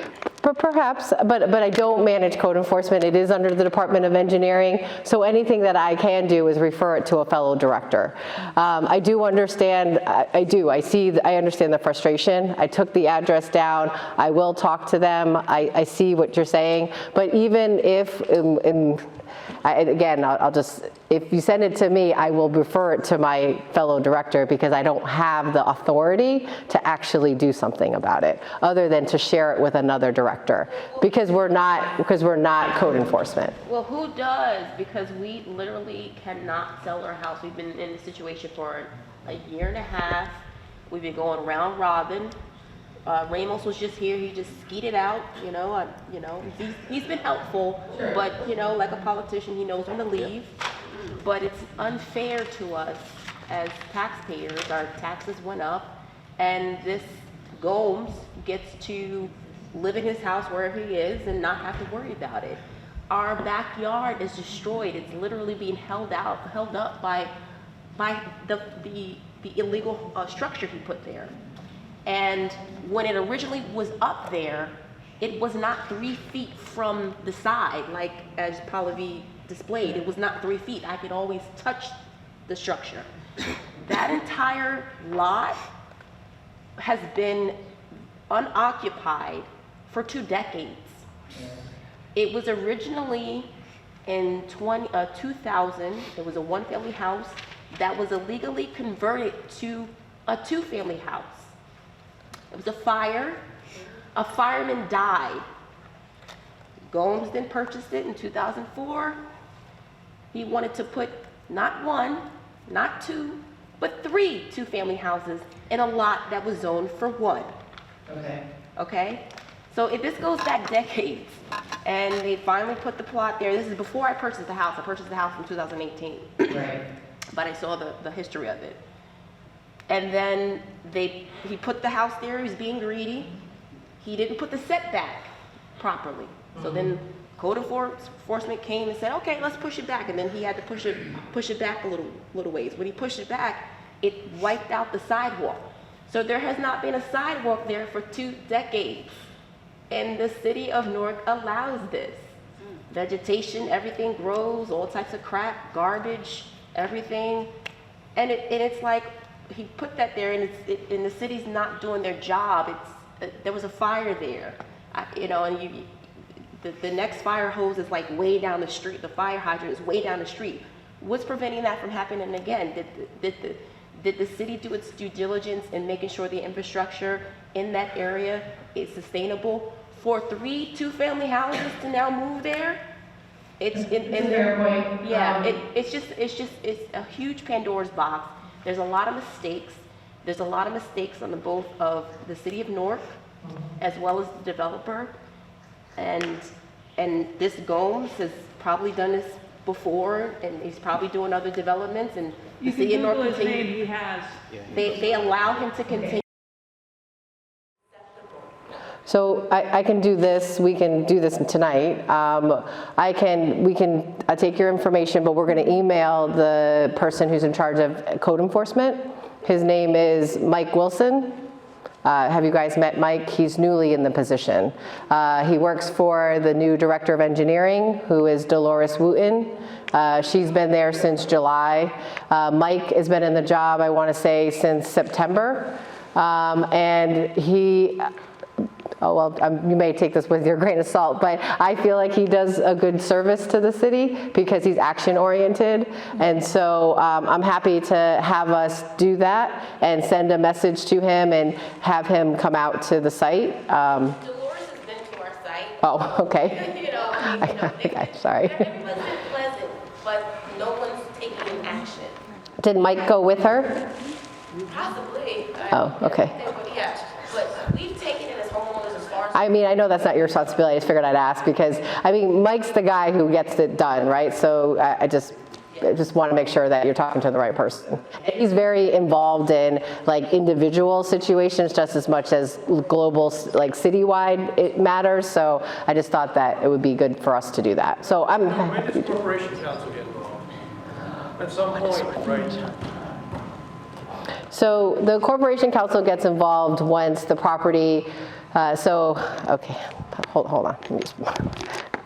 So I'm going to do my best because this is not my department, but I'll do my best in explaining it. So there is a complaint about a violation. The violation is then investigated by the code enforcement office within the Department of Engineering. If the Department of Engineering and Code Enforcement finds it to be a violation, they will issue a violation notice. At that time, a violation notice can be also a lien, because then there's some type of fee that is associated with the violation. Those liens are then attached to the property. At the time in which the city is going to court to collect the liens, that is when Corporation Council typically gets involved. So that's the general scenario. A second scenario is extremely egregious. So say it's extremely egregious. So maybe it's the situation that we're talking about, something extremely egregious. And then it is an immediate partnership between code enforcement, engineering department in the Corporation Council's office. So it's really 2 processes, and yes. Okay, so I guess we're at that point where we need that because if the city can't put pressure on a developer, that's a huge problem. We're in kind of quasi litigations with their insurance company. We're willing to step forward and say, okay, yes, give us the insurance money. We cannot repair our backyards until that wall is complete and fixed properly. We cannot do anything. We can't. This developer wants us to take this money and sit on it, just like he's sitting on that property, and just wait. We cannot do that. I'll do one more thing. There's a gentleman in my office. He manages. He's new to this job, but he manages city-owned property. I'll send him out tomorrow. Please. His name is Mike too, different Mike, but he's my Mike. So I'll send my Mike to you, and we'll also email the other Mike before we leave. Okay. But I'll send my Mike to you, and I'll give you his information. Okay, thank you so much. You're welcome. Okay, yes, ma'am. And I think there's a question here. There's a question with the white shirt, the peach, and then a gentleman here in the gray. Yes, ma'am. Hi. Full disclaimer, so I sat in the zoning board for Union City. I moved to Newark, so we'll Oh, start off. sorry. Hold on. Microwave. Microphone. Here you go. There you go. Oop, don't fall. Thank you. We do have insurance. Thank you. Okay, full disclaimer, I sat in the zoning board of Union City for over 13 years, and I moved to Newark. I love Newark, I will not deny that. However, part of the change in Union City has also caused a lot of fires. One of the biggest things, we saw it, so the reason why I got Union City. I see this is beautiful, 5 stories are great. Where are we going to park? Because, wait, hold on. Wait, I work for the city of Union City. I work for crisis management in the Bronx. And my neighbor right here had to find me parking because I'm a crisis manager. So I go out and respond to the Bronx, to people in the emergency at maybe 11, 12, 1, 3 in the morning. And I come home at 4, go back to work. It is not fair to me that I have to pay more to park. 1, 2. I have called Anima Ramos twice. Twice. I feel like I have to hunt him down. Went to his office the other day to discuss something with him. And I even said, we need a speed bump. There's 3 people that have died there, I was been told. You cross the street, the children can barely even cross the street. You park to get your groceries out, and you're literally praying to God that you're going to get hit by a car. Listen, Newark needs to do a little better to respond to the constituents that want pay taxes, live here, or move here. If you want this change, you can't just create this change without being communicative to your clients and your constituents. And if you're like that to your constituents, I'm really starting to worry about the developers. Because if I heard that, then I'm starting to worry. What is the parking for every 6 stories, every apartment? Where are we going to park? Sure. I'll probably answer the question about parking. So in the current ordinance and in the redevelopment plan, right, the language is such that if a property or development is within 1,200 or 1,500 feet from transit stop, right, train station, it doesn't need to meet the parking requirement, the 1-to-1, right? So I'm sorry? Does that include a bus stop? Some redevelopment plans include that, but generally I would say it's the train station, right? Then it doesn't need to, hold on, let me finish here. I'll take your question, yes. What that does, it doesn't put too many cars, because I'll say this, right? Not all the new people that are coming in these new developments, not everybody has cars. So we feel that requiring that 1-to-1 parking is unnecessary. No, hear me out. This way we are reducing the number of cars in the city, right? Most of the cities have taken away the parking minimums, right? We have not done that, right? But the goal is to keep reducing the parking because, like I said, even through the zoning, our goal is to make cities or wards or neighborhoods walkable, right? So you don't have to drive. So that argument will always be there, right? Cars, walkability, where do we park, right? But eventually we need to get to a space where you don't need your car, right? I get it. People need it, but not everybody needs it, right? So we're trying to take away cars. So that addresses it to some extent, but the other development, your 1 family, 2 family, 3 family, we're keeping the parking requirement the same, okay? So Yes. this is my question to you. When was the last time you did a traffic survey? 1. Right. 2, let's talk about, if you're going to put 30 condos, let's be realistic. Sat in the zoning board, 13 years. You're going to put 13 condos, great. We need ratables, let's be honest. We don't want our taxes to go up, great. But where are we gonna park? For every 30 apartments you put up in a condo, you need to provide parking. It's not fair to us that we're looking for deer parking at 1 o'clock in the morning, and some of us have to even park on Forest Hill area. That's not fair. We're taking away from your parking, because we don't know where to park at this point. But the other thing you have to think about is like holiday use, black families as well, right? So if you're talking about a neighborhood that has, if you're saying this condo, this individual lives there, and his family lives there, and they walk. Well, if their family is coming from somewhere else, they're going to bring a car. Right. So holidays are also going to be an issue.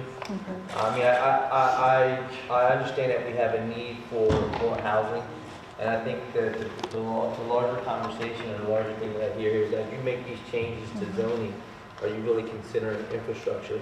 And when you consider infrastructure, are we the people going to pay the taxes for the infrastructure, or is it going to be a ratable of fees that a developer is actually going to pay for? The developers usually do that because we're doing that anyway for water and sewer infrastructure that is plugged into those charges. But I want to make a point here, right? And I think it's now a good thing to mention it here, right? There is a train station, right, that was deactivated, Roseville Avenue Light Rail, right?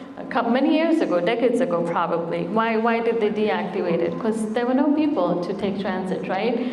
But so they do need the ridership to keep this thing going. We don't have the ridership. How are we going to get that, right? When you upzone it, when you allow more people, there is a good possibility, because we started that conversation, to activate that train station. So while I tell you that, we are not going to allow the ratio of the parking, right, parking requirement, we're also having this other conversation that all those train stops or transit stops that were deactivated, how do we activate them? But we can't do that without ridership, right? We need to first get to the ridership, and then we start to make a case for that. So that is in the works. But we need to get to that space. It's not going to happen overnight, so that's why I'm not defending myself, because I can never win this argument, right? We need to take steps, like little steps, to get there eventually. You're not going to have infrastructure right away overnight or in a couple of years where I can say that, well, see, you never needed parking. No, I know we're not there yet. But we need to take some initiatives, some steps to get there, because it can never happen through this one giant step or giant leap. And that's why little by little we are chipping away at it so that we get to that space. But Roseville Avenue, right, the one that was deactivated, we need ridership for it to be activated. And then I can definitely talk to you and say that, look, that was my argument, right? So we're getting there little by little, but we have to start somewhere, right? I can never win this argument now, and neither can you, but I think it's something that we have to reach in the middle, right? Okay, go ahead. And I understand, and this is not combative, and this is not. No, just want to reach an agreement and understand that if you change this, if we're going to say change it, developers have money. They are coming to Newark the same way they went to Union City and changed it. If you want to develop here, if you want to put what you want to put, fine. But you need to create parking in whatever you're building. Right. And we set the tone for it. You set the tone for it because we vote for you people. Right. So now, since you are, let me, you gave me an opportunity to make a point again, right? Let me go to C2, right? I said C2 allows 5-story, right? So there's no parking requirement for C2, but some developers still go ahead and provide some parking, right? But here's what happened. When we give them the 8-story, the goal or the idea is that even if C2 zone doesn't require parking, developer can actually put parking in the back of, 1 and 2-story. The front would be commercial retail, but in the back they can have the parking for the units in the building, and then the floors above they can do the units, right? That gives them some latitude and makes it work, their pro forma works, right? Now I have not done any in-depth study here, but when you don't allow the 8-story and only allow 5-story, right? If they start to put parking now, they're not left with anything, right? So you have your commercial, you put your parking, how many units can they build? It doesn't work, right? And we have to be mindful of that, right? As a city, we need to care for the community, but we can't turn a blind eye to the development community, right? We have to think about both these things and see if there's a middle ground. One more point. I also want to make a point that it depends on who is in office, right? Who reviews things, right? I can tell you this, that when I sit with developers and they bring the initial concept, right, I make sure that there is some piece in their development that is benefiting the community, right? It could take different forms, but we try to have that conversation, right? And when you really push it, something gets done, right? We might ask for a pie in the sky, but we at least end up getting a little piece of it, right? But we have started those conversations, and Allison has been doing the same thing. So we are having these conversations. Maybe you don't see these, but we are making an effort. You didn't answer my question. Oh, I'm sorry. When was the last time you had a traffic survey in all these areas that we're talking rezoning? We keep doing that. Every time a development comes in, they are supposed to submit a traffic study. Right. You're talking about Citywide? Citywide. Engineering has done some. Yes, they have. That's the reason why we considered these rezoning areas, correct? Is that what you're Yes, saying? yes, to some extent, yes, because we do know that these corridors do have the capacity without negatively impacting. And one more point I wanted to make, that we do need housing, we know that, and how can we do that without drastically or negatively impacting the neighborhoods? The only way to do that is upzone the corridors, because if we don't do that, you tell me, where do we put the housing units? Listen, I get Not in people's backyards. Okay. That was on us. We went back and forth too much. So I'm going to go to the gentleman in white, and then we're going to go to the woman in peach, and then we're going to go to the gentleman in gray, and then there was a hand in the back. So the gentleman in white.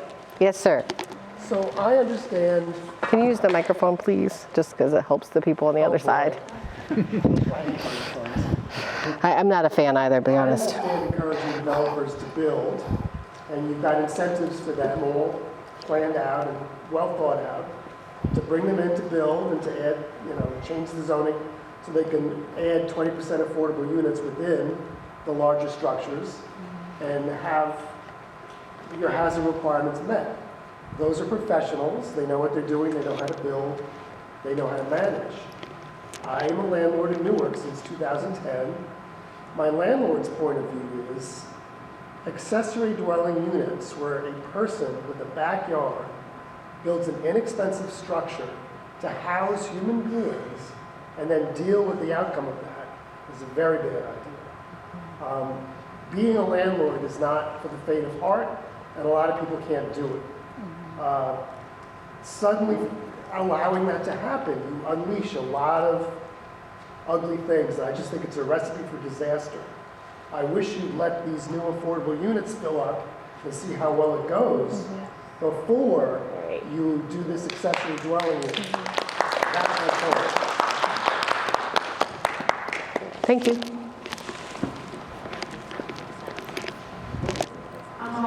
So I feel like this plan is very friendly towards developers, but I think that I kept on hearing developers and making it easy for developers, and I think that's something we have to remember. Developers are usually disinterested persons. They just care about their money at the end of the day. The people who reside in the neighborhood and who own in the neighborhood keep the property that they own because they purchase property, they flip it, and then they're on their way. They got their paycheck. But for example, what happened with these neighbors over here, you had disinterested developers who do not care, who come in, and I'm from New York. And this happened in New York on a larger scale. For 100 years. And that's why I ran to New Jersey. And this is terrifying actually, because I think developer was a trigger word for me, because I heard you say that more than anything about the residents who are here. And what ends up happening is we have to look at this plan because this plan is very developer incentive.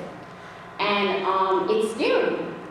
I don't know if I'm making any sense, but I think that we need to address the issues that are currently in the community before we have hundreds of more people pouring into the community, because there are really a lot of issues that are currently in the community that can be addressed without pouring hundreds of more people into the community and complicating the issues that are already present. For example, at the corner of Highland and Delavan, you have a property that's been sitting there for probably 20 years that the city has control of and they're not doing anything about it. But you want to your focus, and you know, what also, before you explain what conditions were, you started talking about the neighborhood, you know, as if there was a disease currently here. And that this plan was to fix this disease, this condition, right? But I think that the concerned residents who are here know what the issues of the community are, and this plan, I think that it was developed and created for developers to come in, but they're not necessarily gonna fix the problem. They might compound it, or it, I don't know if I'm making sense, but there needs to be. I ran from New York City for this. One of the things that they do is when they put up these buildings, they dig up the streets and they don't pave it nicely again. Right. They leave big holes and boxes in the street, and they're not required to fix it up any type of way. They're just required to patch it, and the city doesn't follow up and say, well, did you make it a certain level thick? Did you use a certain material? Did you actually pave it properly? Nobody follows up. Once these developers have the incentive to be dropped in here, and now we have bumpy streets, we have dirty parks, we have so many issues that we don't need to have. And I'll just... I think you completely missed my statement where I specifically said that each neighborhood is beautiful. The issue that we have is on the corridor. I made that statement. I made that exact statement. So we recognize, yes, we probably should have said community more. It is about you, not about the development. I'm not going to take that. I respect it. I think the other side of it is land use and zoning is about development. So that's the disconnect, right? So it doesn't mean that so the messaging is off. It definitely wasn't intended. But what we meant by it is that there are commercial corridors that are in need of some investment. And somebody needs to do that. And we want that to be consistent with what the community wants. Now, sorry. So bear with me, just bear with me. I wanted to address the woman's point. Because I mean, you're right. I mean, the development side is probably because we probably talk to them too much. So we need to spend more time talking to you. So, and I felt this way when we were in the South Ward. I'm going to go to the gentleman in gray, because he was next. So I felt like this when we were in the South Ward too.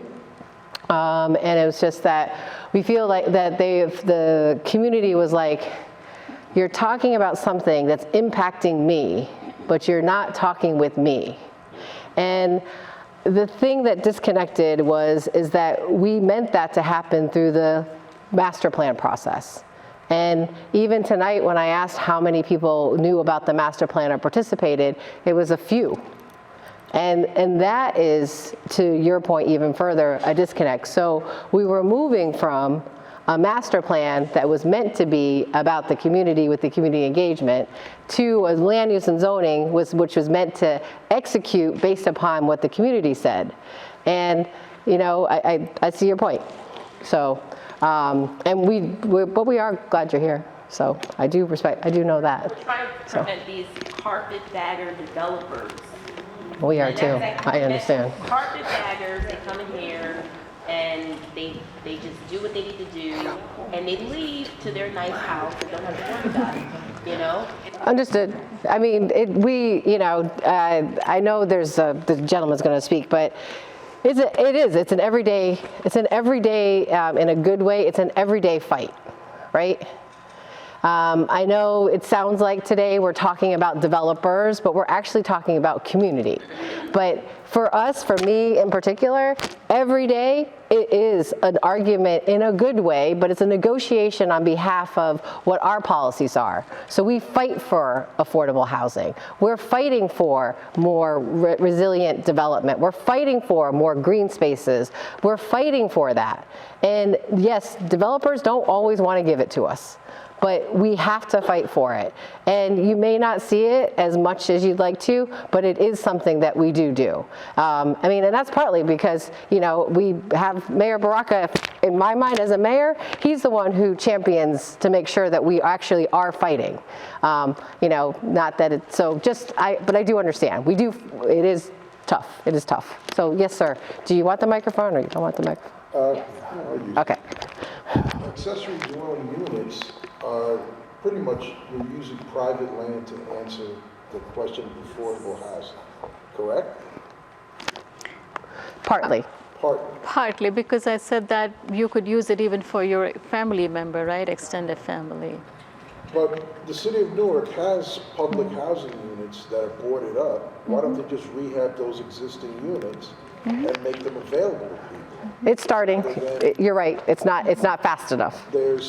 I see boarded up units in Oriental Village, Victoria Houses. The mayor's at Vince Lombardi. And of course, the city of Newark. So why go to private land when you haven't even utilized what's under public purview? I think the goal,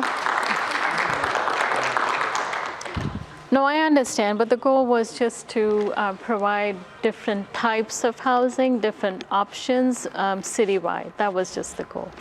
It wasn't this or this, it was just let's just work on a scheme that provides people with just different options in different range. These scenarios in different commission meetings with landmarks, with residents who wanted to accommodate, like you said, elderly people, etc. And we chose not to go that route because essentially we all bought into this neighborhood as it exists or as it was preserved in 1990. That's what we intend to do, to preserve it as the borders are there. And we have went through these scenarios for different uses, and they've always been voted down. So you're not introducing anything new, but what you're trying to do is to use private land to address really the government's abdication of providing affordable housing. So I respect it. We are doing, there was a law passed within the last 6 months. We are selling our land, the city-owned land parcels, and at least 50% of any land that we sell has to be for affordable housing. The second part is yes, we are working with the Housing Authority. I know that they have a leadership turnover just now, but we are working on them on some spaces like in the East Ward, Terrell Homes, like that's going through a redevelopment. There's one on Highland Avenue. I don't know the actual name of it, but it was called MSW, was the acronym for it. But we agree with you that there has to be more with the public housing. But we also want to make sure that we have a willing partner with them because they own the asset. So it's definitely a partnership with them too, as developers and owners. So agreed. Okay, I'm sorry, now I lost track. I think the woman in the back was next, because you were after the gray, and then the woman in the purple in the middle, and there was another hand after? Okay, then we'll go back on that side, and then I'll come back to you. So yes, ma'am. Okay, hi everyone. I'm from New York. I saw this happen in New York. I'm a realtor in New York and New Jersey. I'm a property manager. So I know all sides, especially when it comes to parking and spacing in the neighborhood. I live on Mount Prospect, and I have paid parking. This one right here is courtless if you want to know. So I and Mount Prospect is also I was going to help her. minus some high-rise dwellings. So when we build more commercial and no parking, and when we don't put enforcement on development, then that creates a bigger problem. So it is a concern for me because I lived in Bed-Stuy, Brooklyn, which went through a huge transition of what looks like it's happening here. So I understand providing more housing, but I think there needs to be more enforcement on the developers before they can be signed off on their jobs. Is there going to be more enforcement, like street pavement? Are they going to finish the streets? Are they going to provide parking? Can we put more enforcement on forcing them to add more parking to these units? Because it is a big concern for me, at least. Thank you. Okay. I don't know. Does anyone oh, you have questions? Okay, oh, thanks. Go ahead, sir, you can go next. So, I myself am a homeowner in Forest Hill. I'm restoring a house in the historic district, so I kind of privy to a lot of the concerns expressed here. I know that a lot of the concerns, there's some concerns expressed about infrastructure, and I hear that. One thing though is that, as myself as some studied history as well, I think that we sometimes overstate that. It can kind of become a red herring. Newark has 311,000 people. In 1930, the city had 444,000 people. Newark is a city with good bones. We used to have over 130,000 more people. It's not an issue of can we take these people, it's how we can accept and incorporate newcomers into the community. I mean, I understand a lot of concerns expressed here, but I kind of get the feeling that sometimes that, from some people that they kind of are pulling up the ladder behind them. And I don't think that as a community we want to give that feeling towards either people who've been here for a while or people who are coming. And with regard to parking, I understand parking is tough, at the end of the day, I think though we have to make a decision that we live in Newark, we live in the city, we live in the largest city in New Jersey, that we live in the city, not a suburb, and we have to make a decision, do we want to have a city that's built for cars or a city that's built for people? What happens when you build a city for cars is what you see on Broadway, what you see go towards Belleville, where you have used car lots, where you have empty lots of parking. Density creates problems of its own. You have issues with parking, you have crowding, etc. But I'd rather have the problems that Hoboken has, where you can't get parking in Hoboken, but you have density, you have street light, you have ratables.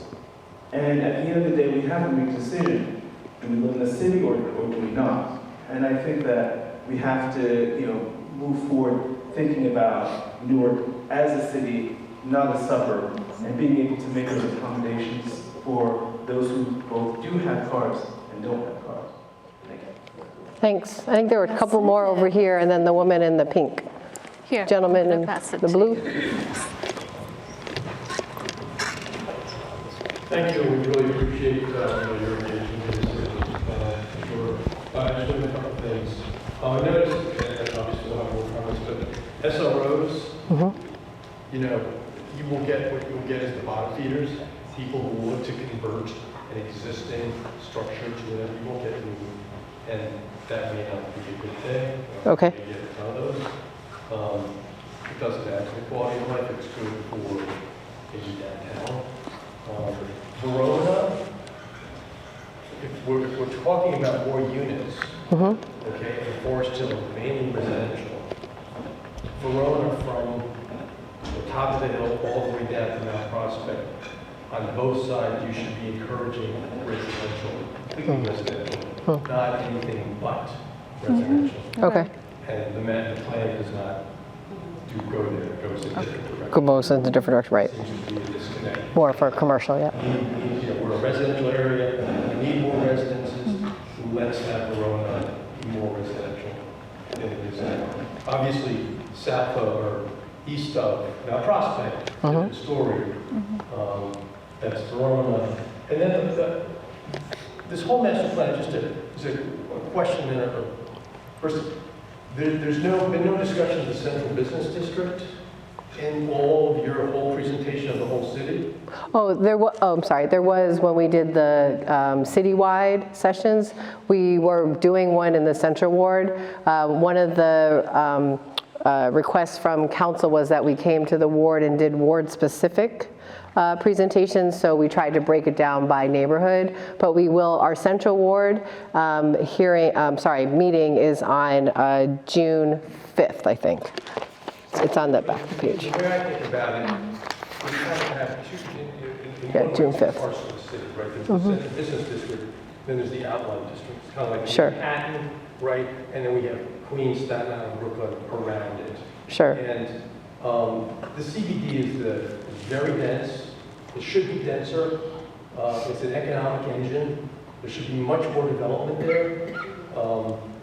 And when we talk about parking, and we talk about cars, okay, right now, the central business district is full of commuters who come in their car, pollute the city in traffic jams to get you parking downtown, go up the elevator, then come out and go back. So there's very little street life, because they used their car to get all the way to University and, Market, and never had to leave anything. Sure. All the people in Prudential and the law firms, etc. They pile up at, First Street, and they pile up coming in from 78. But here we have a park, so there's no parking problem downtown for all those suburban commuters. There's no, they have all the parking they need. There's A lot of parking lots. We don't have parking. And we're the outlying areas where cars are appropriate. Downtown is where there should be cars. Okay? That's fair. I understand. So one of the things the master plan doesn't do is you, in a way, you think too systematically and not particularly enough. In other words, you're approaching the patient. And so if you address, and I have plenty of ideas about, you need to address the flow from commuters so they stop their car before, when they get off the freeway, they get into something that they take mass transit downtown. When they don't have a car downtown, they'll start walking around.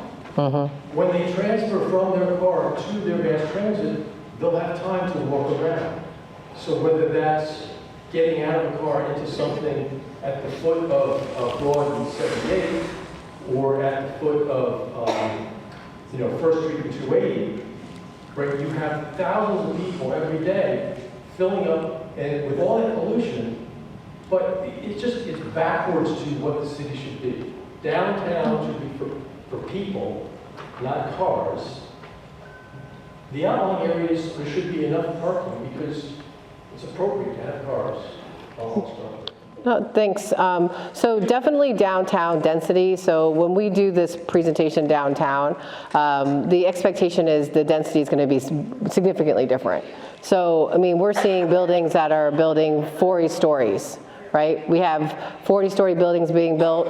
We have 20-story buildings being built. We have 12-story buildings being built, whether it's in right by 55 Union, which is right on the other side of Ironbound, or whether it's straight down in the CBD district like you're speaking about, or whether it's on Washington near William Street. Those are all under construction as we speak. There's a few, like if you go out by Irvine Turner Boulevard and you go towards like Sussex, there's a few that are more like 12 stories, so they're not as high.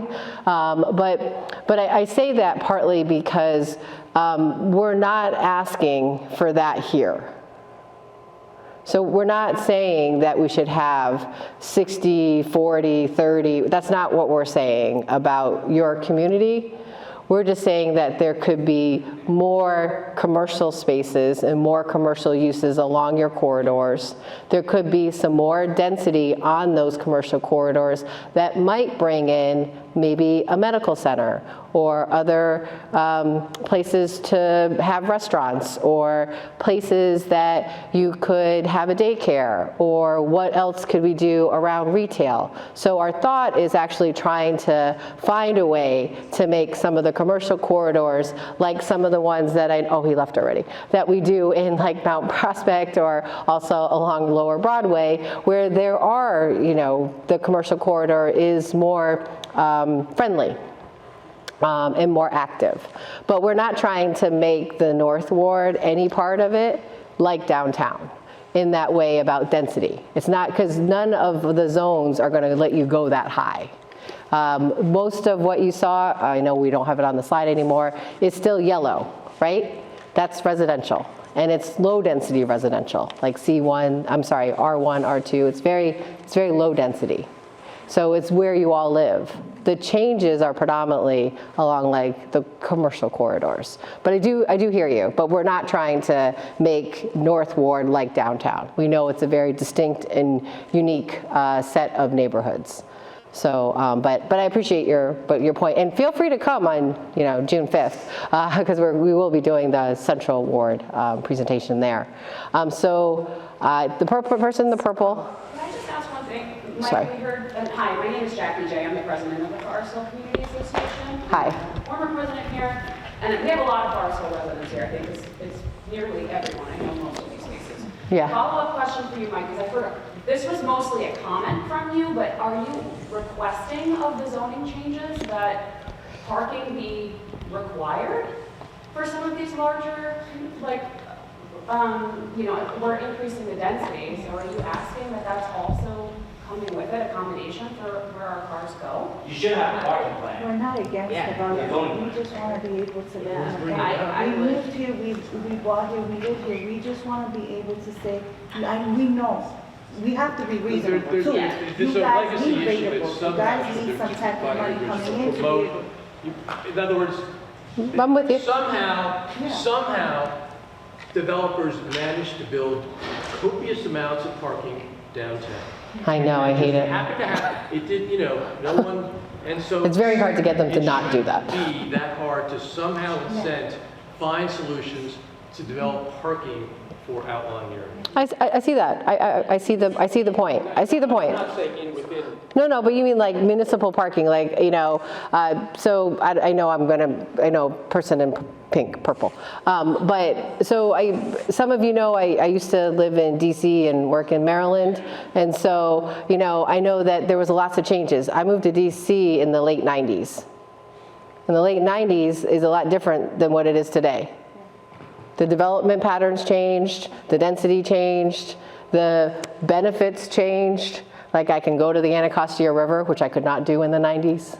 So there were a lot of positive things, but it also did have traffic, and it did have congestion, and it did have new development, and things that we didn't all like there too. So I know, and there's always viewpoints about DC, so I respect that. But it's just about understanding that cities evolve. And that's really all I'm trying to say is we understand cities evolve and that neighborhoods are specific. Like I lived in the Southwest neighborhood. It was very different in Southwest than it was when I went to work in Anacostia. It was very different than that if I went to U Street and went by Howard University. It was all very different, no matter what part of the city I was in. And so we are not trying to change the character. I know it sounds like we are, but we were not attempting to change the character of the neighborhood. We were trying to say that there are parts of your community that could use some positive investment. And one way to do that is to help look at how our corridors are used. Now, may not be the best answer, it may not be the best solution, but it was our intention. It was definitely our intention. Okay, person in the purple, because I know you've been waiting for a very long time. Okay, first Yes. of all, I want to apologize for talking over you before. I apologize for that. I can't get you the microphone. But So. my husband and I own a design build company in Forest Hill, and when we're working with clients, we're constantly running into developer work or really poorly done renovations in Forest Hill. I think as the community has probably paid some of the highest taxes in Newark. And I don't know, I'm just saying that I know my taxes are constantly getting raised. Sure. And I've only lived here since 2018. But I feel a lot of times our voice is often not, it's kind of like we're shushed, and we're not really given a voice, even though we're some of the most vocal, we're probably the most vocal community or one of the most vocal communities. So I would hope, especially with these ADUs, that you really, really reconsider, because my husband and I have seen some horrendous building, just like terrible, and it will really ruin our neighborhood. We moved, both my husband and I went to NJIT, we're like always loved Forest Hill. We saved up our money so we could one day buy a home in Forest Hill, and we did. And now this is like not okay. This is like very scary for us. And I understand what you're saying about like the older generation, but I would just ask you to kind of ask us what we want. Sure. Because maybe that's not something that we really care about.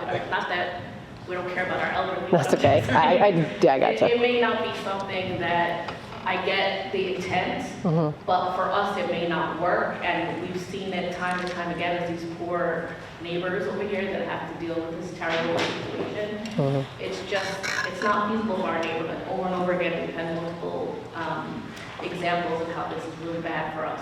So we're saying that we don't want this, and we're giving reasons why. I hope that is reconsidered. Thanks. No, understood. I'm here. I clear it.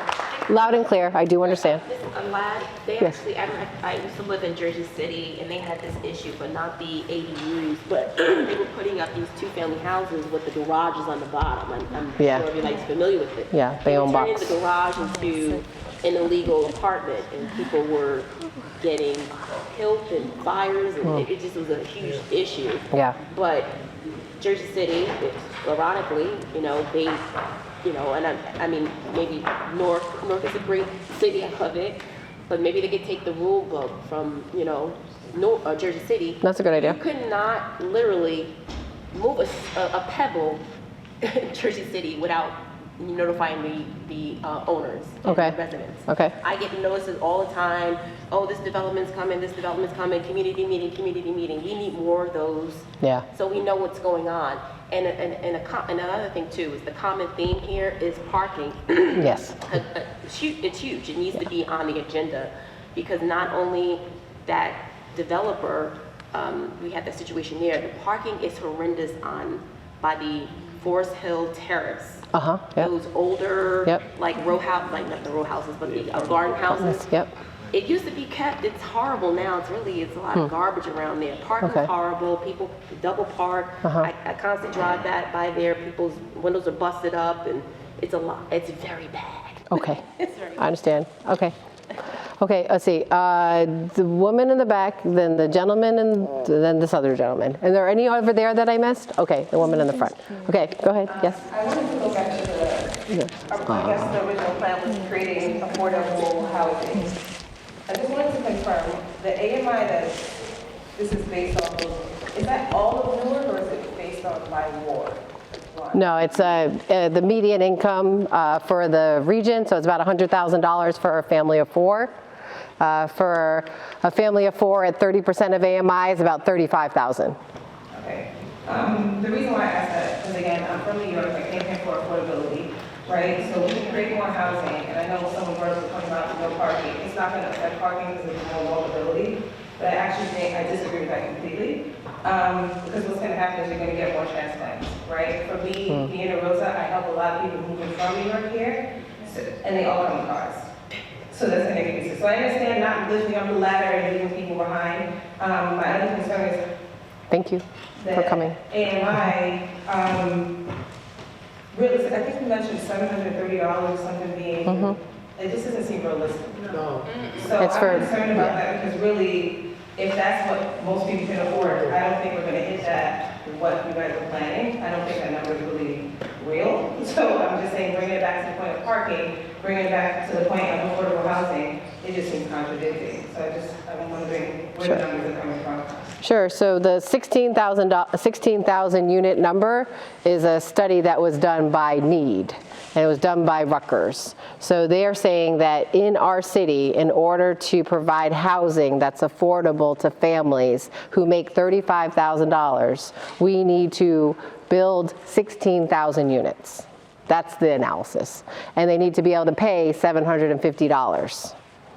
And so oftentimes, though, where we provide that is through, the gentleman who asked about the housing authority, is through redeveloping older housing authority sites that have been, at this point, beyond their useful life.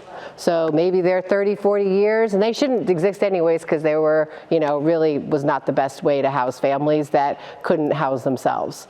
But what we could do is we can use that land to actually build other housing that is affordable, and sometimes the affordability comes from a voucher that can go to a tenant, and sometimes it can be directly to a developer or an owner who is able to do that. But sometimes it's just a whole new development. So part of what we're trying to do also beyond this is also build more housing that's affordable in places also that it makes sense. So places that have vacant land, places that have buildings that have been closed, like the Housing Authority has had several buildings that have been closed down.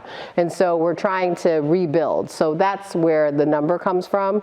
It's part of the message that we have about why we need and why we wanted the community to consider ADUs. But again, we know that it may not be where people are today, but we need to have the conversation. And so that's what we're doing, is having the conversation. So, gentleman over here. Thank you for having this forum. I think it's very useful. First thing I want to say is that Thank you for coming. I completely understand your idea of redeveloping Bloomfield Avenue, and there's many historical precedents for that type of development. I come from a parcel of Brooklyn where 4th Avenue, 30 years ago, when I first moved there, was body shops and such, and it is now restaurants and salons and such. It's a perfect case for what you're doing. So I understand it apart from what you, the problem of parking. Which, sure. In Brooklyn, it's much more of a subway and bus community. My second thing that I wanted to bring up was just, so Forest Hill is a historic district. Yeah. It was made a historic district, I believe, in 1990. Last weekend, we had a house in Bartory you may not know about. Yeah. My house was on that tour. It's built in 1897.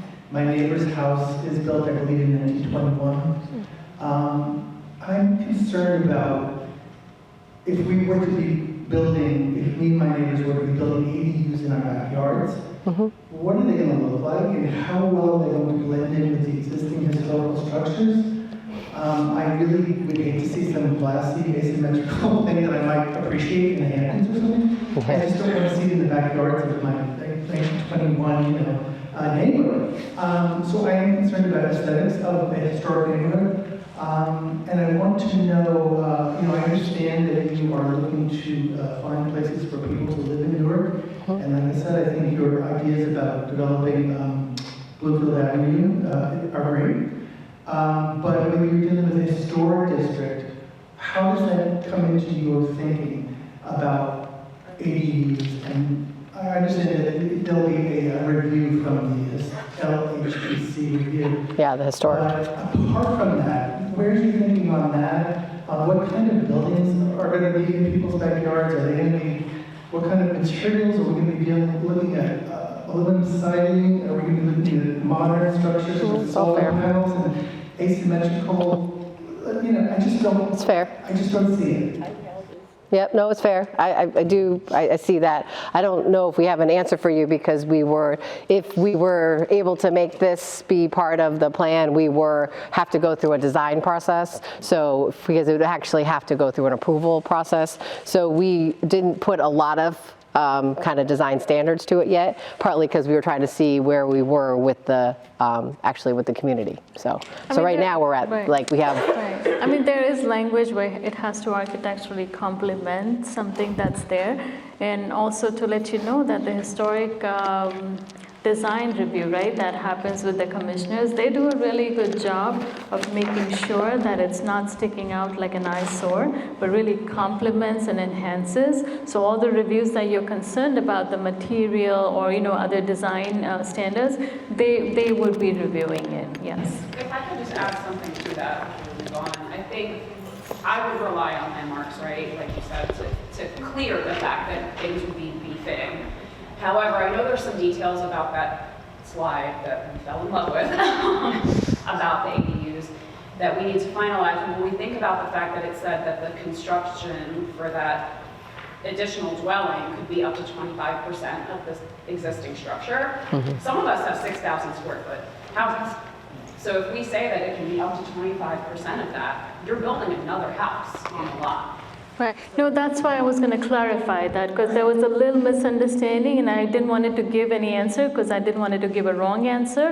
But you're right in pointing that fact out. I'm going to clarify, just because in the historic district here, there are large houses. So when you consider that percent, that is still a big percent, right? Yes, I get it. I'll clarify. So, just to about ADUs, historical commission. I've actually gone through to the historical commission multiple times within the ongoing, never-ending renovation. So they really do put their feet to the fire in terms of material style, etc. With regards to with regards to renovation and such. The kind of, I guess the question is whether an ADU in general could be made to be contextual historically And considering, I think this is something that really, should be handled on a case-by-case basis, because each property is different. I understand the concerns that people have with regard to ADUs in the historic district, as some also a property in the historic district. At the same time, I think it's important for us to maintain the character of the neighborhood, but at the same time, not freeze it in amber. For instance, my house that I'm renovating, it has no garage. It originally had a garage, but it was torn down, knocked down, burned out, who knows, long ago. Eventually, I want to rebuild a garage. I think it just, it doesn't seem to make sense to kind of create a regulatory structure where I wouldn't be able to build a garage with a little apartment on it for my 80-year-old dad that would be historically appropriate and would pass design review as I would definitely want to make sure. I think that there's I understand people's concerns with regard to enforcement, but I think that people are kind of conflating and combining the legitimate grievances, and boy, do I have them. I've had someone who, while my house is being built, living in the East Ward, there is so much illegal construction going on in the Iron Mountain, it just makes your head spin. That I think we need to put those complaints and put code enforcement's feet to the fire, while also looking at this zoning proposal kind of separately, because I think that people are legitimately mad about how code enforcement doesn't do anything. I've seen so much illegal work, so much shoddy work, but at the same time, we can look at the zoning proposals kind of as a separate thing. And with regard to parking, the gentleman before mentioned downtown, with all the space for commuters, that is something that I think we actually don't want for the Newark Ward, because the thing is, the reason why all those commuters can come in and park in the morning is because half of downtown was knocked down to parking lots. It's like you see around Penn Station, just this desert, and they're building on it finally. This crater of just blacktop that does nothing good for anybody except collect fees for J&L and NS parking. I don't think we want that. We want that uptown. I think that the issue of parking is definitely important, but I think that as well as acknowledging that traffic is going to be an issue, we should also explore expanding our public transportation options, as well as potentially looking at what we do about parking, because ultimately, like I said before, we do live in the city, and there's only so much that you can do with accommodating cars in an urban environment before you actually destroy what's good about living in the city. That I came to Newark to live in the city, not to live in a suburb, not to live in a mall where there are parking lots all around. But that's just my 2 cents. Can I just repeat something briefly? It's very nice you're thinking of your parents where they should live. Thanks. It's nice that you're thinking of your father. But when you let people monetize their backyards, that's my information. All hell breaks loose. And it is shoddy construction. That will happen. I mean, New York, state of New Jersey doesn't require permits for contractors. So then your neighbors are saying, and then you're dealing with strangers in your backyard that you have to manage. And that is where my point is, it's not easy. And it affects everybody around. And why create a situation where you're going to accommodate your father, but at some point you're going to leave? And then that property is forever changed. Fair point. That's the point. Yeah, but that's the nature of real estate. I mean, nothing is going to real estate to put ADUs in historic districts. If it's not. We all go into this neighborhood. So it's okay. It's okay. Because it looks a certain way. I have it written down, primarily the major things. I even put little check marks next to the number of times it was mentioned around ADUs and also parking. I do hear you loud and clear, so I understand. So I don't want it to, we don't have to debate each other. That's not our intention. You can debate, you can talk to us, we're happy to, but I want you guys all to be able to go home. Here you go. Okay. I understand you need development. That's the the reality of life. We do need development. We need to bring it. I'm sorry. In Forest Hill, it is beautiful. That's one of the reasons why I moved here, by the way. But however, I know we need development. But just understand, I think all of us can say and agree, we need parking. So Got it. how is Yep. that gonna be? How is that gonna happen? In the area of Forest Hill, I can get it. I get it, you're standing, and I agree. I understand you don't want this, and I stand by you with that. But however, in the C2 where I live, like that bottom of the bottom of the hill also has to also get something. Because if I stand by you, I gotta stand for the people that I come here for too. How are we gonna get, are you gonna communicate with us again? Are we gonna have another meeting? Are there gonna be some changes to this? And by the way, I do support you guys. Sure. Great question. So comment period is open through June 16th. And we'll take them, you can send them. This includes we're not discounting this, so this is part of the comment period. But if you want to send additional comments, you can email them to us at the email that's actually on your presentation. You can also, if you have more questions, you can call us. Like we've been answering and talking to people every day, so we can answer questions. To your question about like what's going to happen next, what's going to happen next is what I'm going to commit to is that before we introduce to City Council, we're going to, I don't know how I can come back to all 5 neighborhoods or 5 wards, but we will figure out a way to communicate to everybody what the changes are before we go to council. When is this going on for vote? So our first vote, we would look to put it in July. Sure. Any other comments, questions before? I mean, I really appreciate it. I know we have to come back more, and I thank you for everything and your comments, and we'll talk to you soon. Thanks. I do.